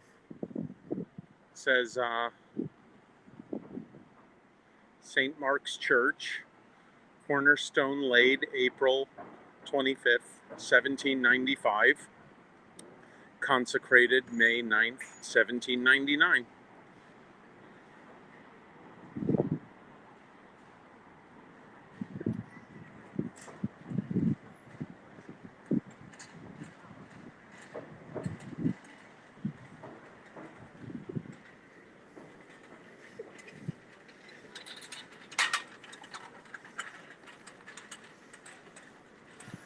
It's kind of cool.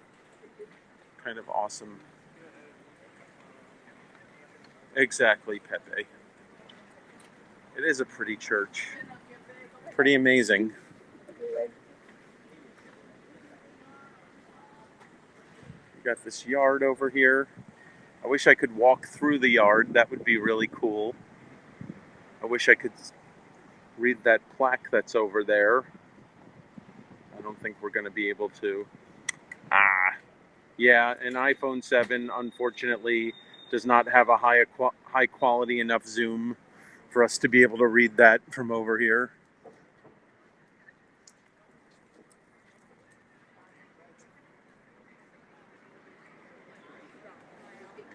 Yeah.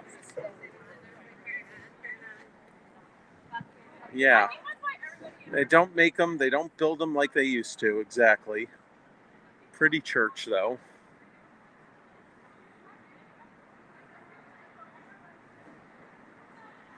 I like the old church.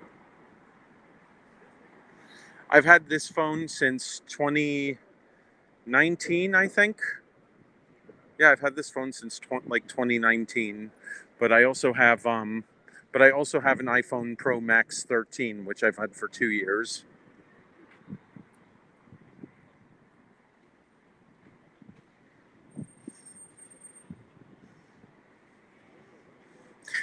Yeah, here's the weird story. I was on a family, and I guess I still am. I'm on this phone. I'm on a family plan with my mom and my stepdad, and it's kind of like get two phones on a family plan, you get a third one for free kind of deal. So I have this. So I have this iPhone 7 from that family plan with my mom and my stepdad.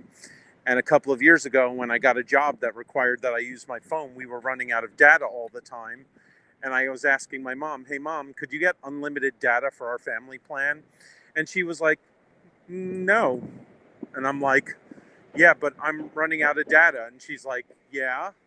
I'm like, "Well, I need unlimited data because I use so much data that I don't have any left for my job."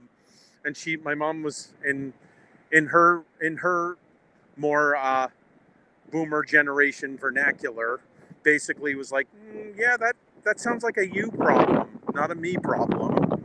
And I'm like, "Okay, so what do I do?" She's like, "Well, go get unlimited data." I'm like, "I can't. You're the one on the account." She's like, "I know." I'm like, "So are you saying that I should go out and get my own phone plan and my own?" And she's like, "You're 40 years old." Yeah, that's what I'm saying. Go out and get your own freaking phone and your own freaking phone plan. You're 40 years old. I'm like, "Okay." So I did. And then I got a new phone number and a new phone plan with a different company. And then I went back to my mom and I said, "Okay, mom, you can cancel this. You can cancel my iPhone 7 account." And she's like, "Nah." She's like, "I get it for free. You can keep it." I'm like, "So now I have two different phones with two different phone numbers with two different companies and two different phone plans?" And basically, yeah, yep, that's the situation.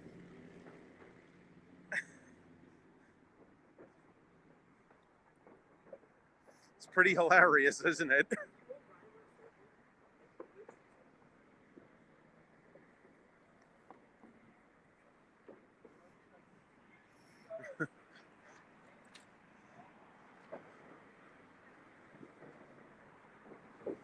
So yeah,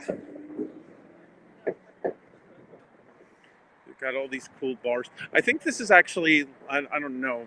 I'm not sure if this is the one, but there's like a San Francisco themed bar around here.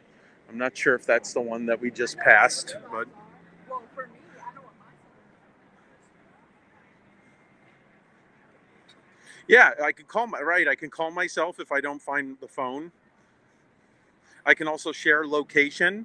I could share both locations with each phone, so that all I can do is look up the other phone. So it's not bad. suerte.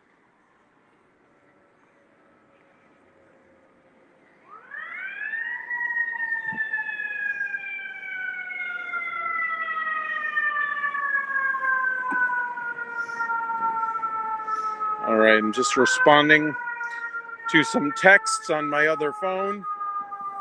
Oh, jeez. Exactly. Here's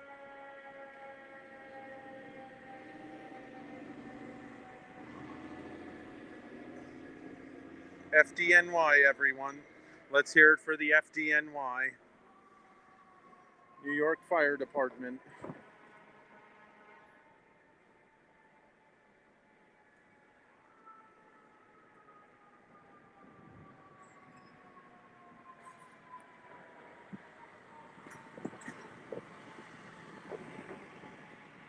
Ah, so I'm not the only one. Your mom, right? Your mom prefers the flip phone. Yeah, so a lot of people who are older prefer their old flip phones.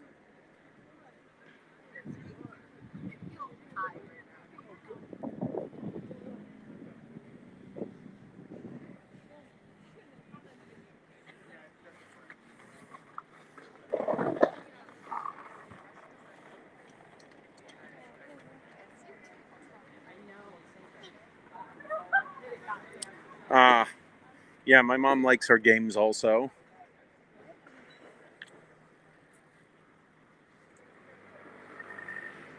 It's actually a very famous Ukrainian restaurant over here, Veselka. Uh, they actually make. I've eaten here before. They actually make a pretty good.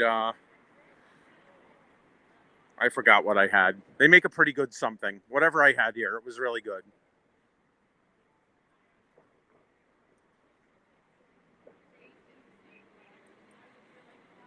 Wasn't a pierogi.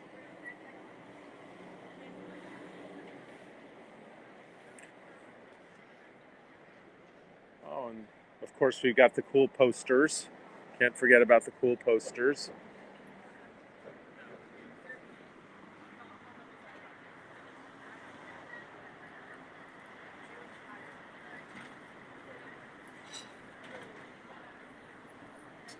Cool poster.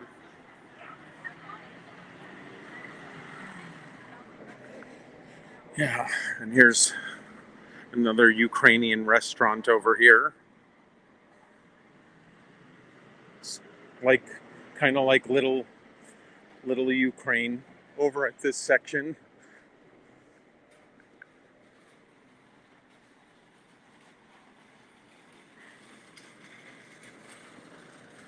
I know there's a Polish restaurant nearby also. I'm not sure where that is. That might be on 2nd Avenue.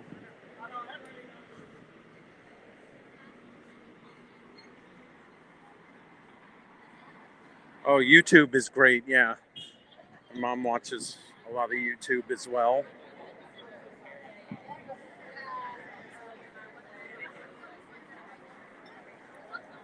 I think I'll go for like another. I'll broadcast for like another 10 minutes, and then focus on going and meeting my friend.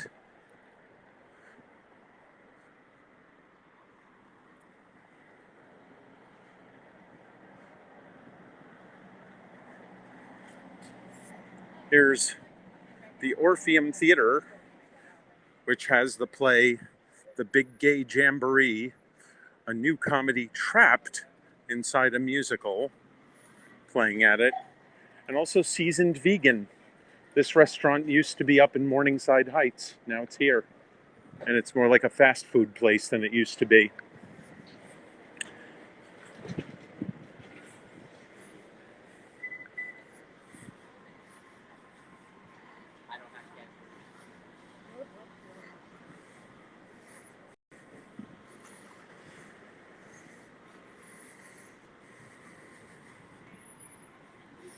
Yeah, good color for a restaurant.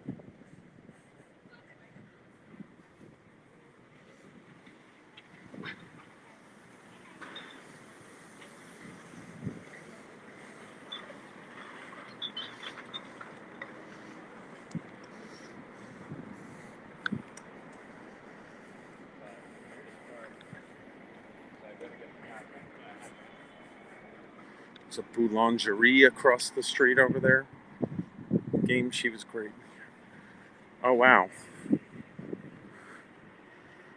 Again, we love poster boards and signs. We love signs. Oh, cool. The Songs of Cole Porter. Very nice. That looks like a lot of fun. We love Cole Porter. John DiMartino and Deanna Kirk. Lisa Faith Phillips. I haven't heard of them. But Best of the Fringe. So it was part of the Fringe Festival. Pretty cool. Where's the guy? Yeah, right. Where's he?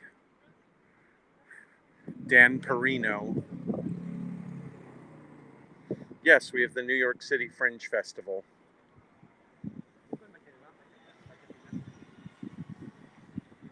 Stands to reason. Stands to reason that New York City, a real theater town, would have a Fringe Festival. But yes, the Edinburgh Fringe Festival is the major one.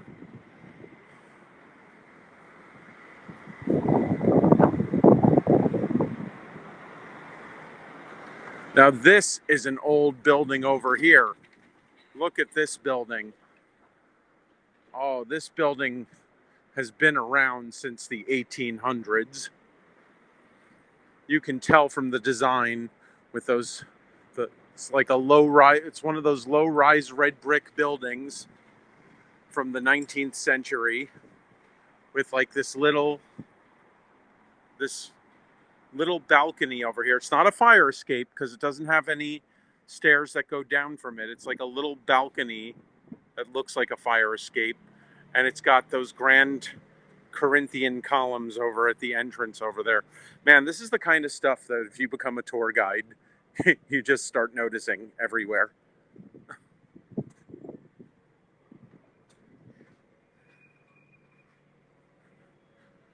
Yep. Yeah, it's pretty cool. Pretty cool stuff.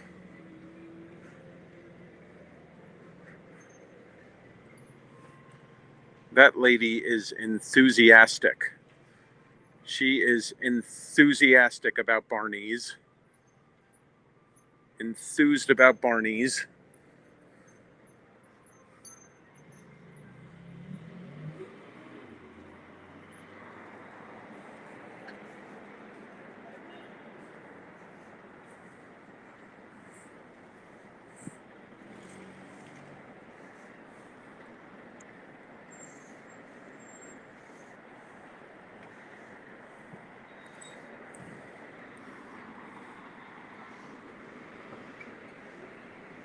I guess I'll walk up this way.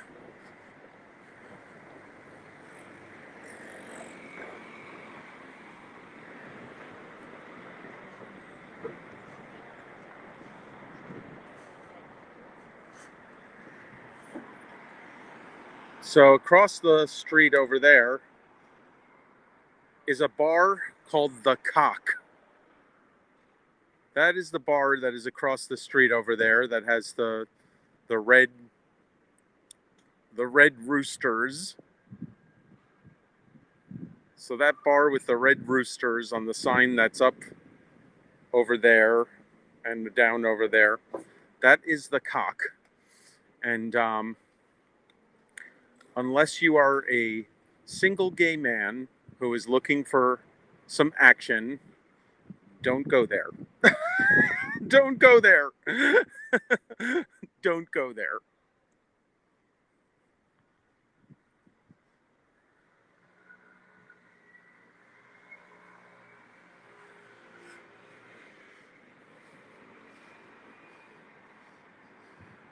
One more cock shot. One more cock shot. I bet you guys didn't think you were going to get any cock pics on this broadcast. Well, guess what? Guess what? You did.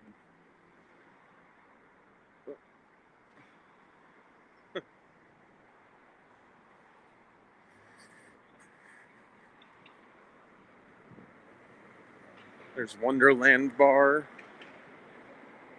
cool little East Village locations.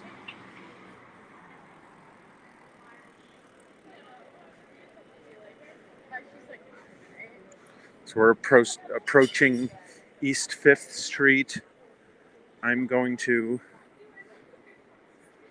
make a... Oh, this is 2nd Avenue. I'm like talking about 2nd Avenue as if it's like a block over that way, and we're on 2nd Avenue. My goodness, Peter. Get a grip.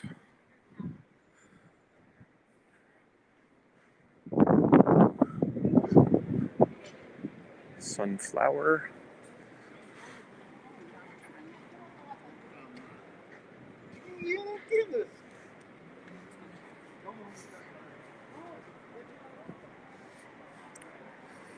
Mostly wandering the East Village today.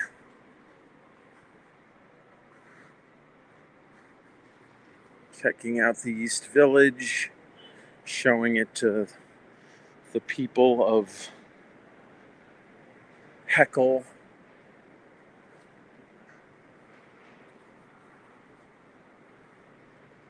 Italian rice-based cuisine.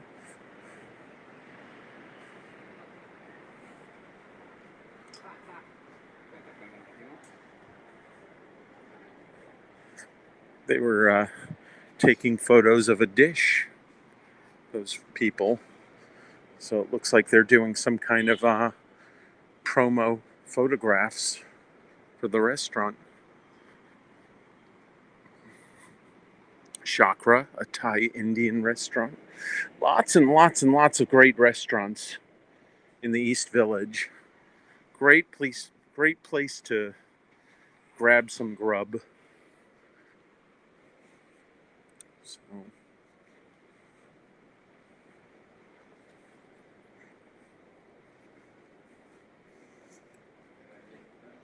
So here's a police station where they created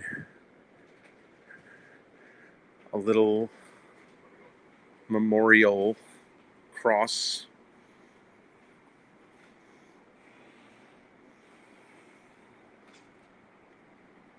I think that this is a 9/11 related memorial on the outside of this police station over here.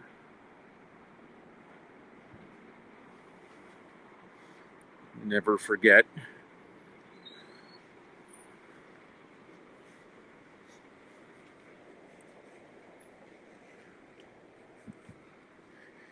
Yeah. The East Village is pretty great. Lots and lots of stuff. Pretty soon.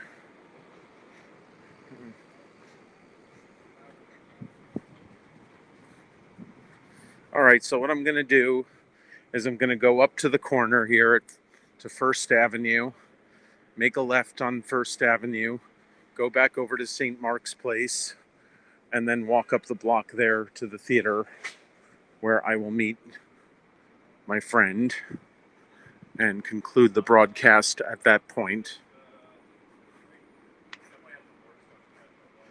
But yeah, I definitely want to grab this video and maybe create a YouTube video out of it, because this has been a choice broadcast.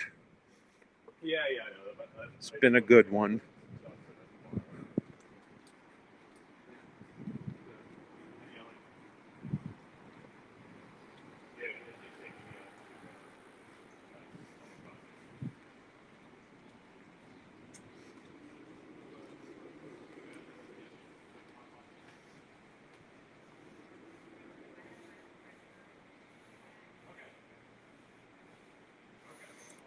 Again with the cool murals.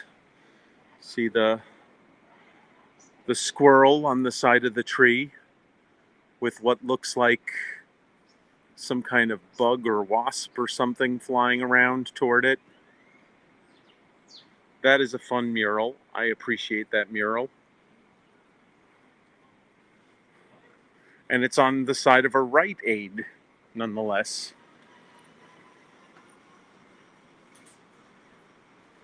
can't go wrong with a Rite Aid. You can't go right with a wrong aid.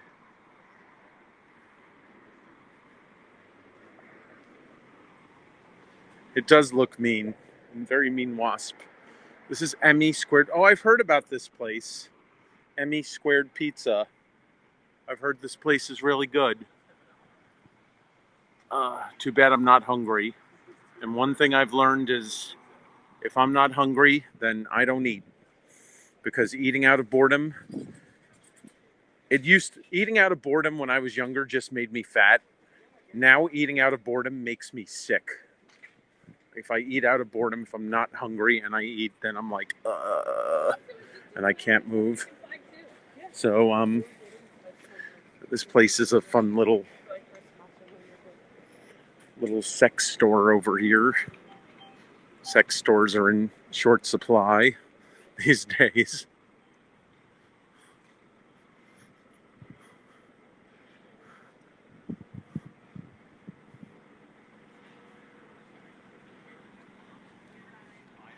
Oh yeah, that's the thing. Yeah, I get a lot hungrier when it's cold. That's for sure. I really appreciate this place, Pana 2, because of all the cool lights that they put up in the window. It's always very, very shiny and bright and cool looking. So a lot of Indian and Bangladeshi restaurants around here.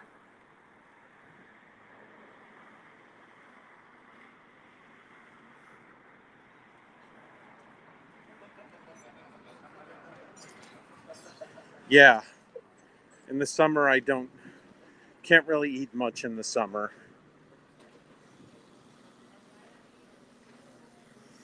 But winter is coming, so that means hoard all the money that I can so that I can just eat the winter away. Just go from restaurant to restaurant. Oh, there you go. Yeah, that makes sense too. Yeah, I drink a lot of water in the summer. And that's good. Water's good. I also drink I drink alkaline water. That's what I like to drink, alkaline water with electrolytes. It has like double the effect.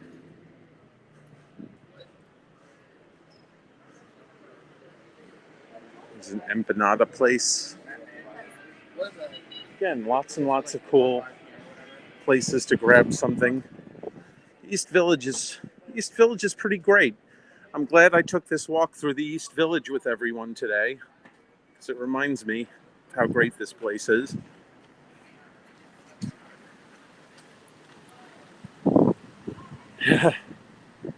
Right, Candy. Body armor, yeah, for sure. So, yeah.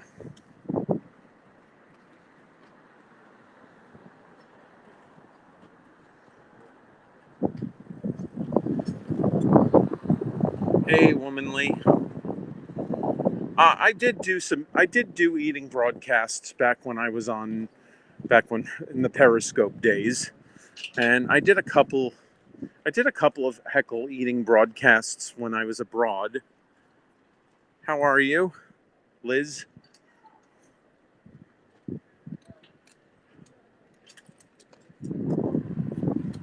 I'm good. I'm just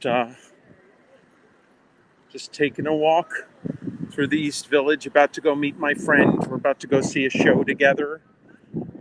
It's this comedy group that he's familiar with, and he knows the owner or whatever, the director, and they take news segments, the biggest news stories of the day, and they turn them into sketch comedy shows. So he wants to introduce me to this guy, maybe get me in on doing the show. So let's look at this mural over here. I got a mural over here of the Freedom Tower, and it says over here, if you can make it here, you can make it anywhere. Since it's the city of mind your business and we don't give a care, you got to make it on your own. We may complain, but NYC is our home.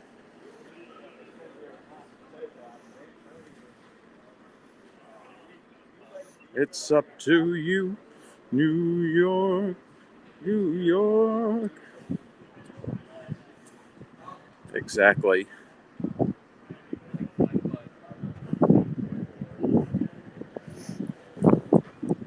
So now I'm going to walk up to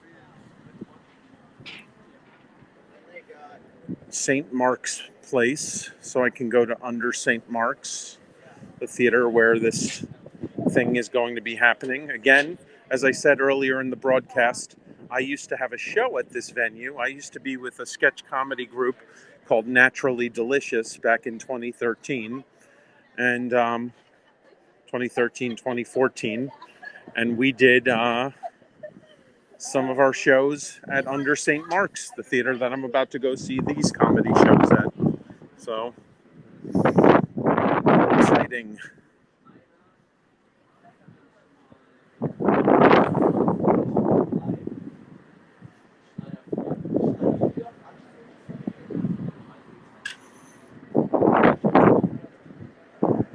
Come on, come through, New York, New York. We like our signs, don't we?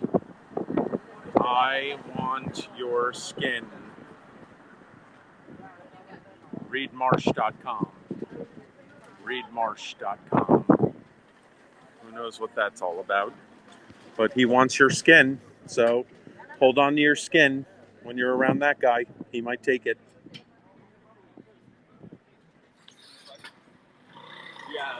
Yep. The guy should sue him. Oh, I saw that lemonade stand. Yeah, the lemonade stand's right around over here. It's a good idea to write that up. Uchab. Pretty good. Good Middle Eastern. Yeah. So many good things to eat around here. See, there's that lemonade stand that was referenced in that sign.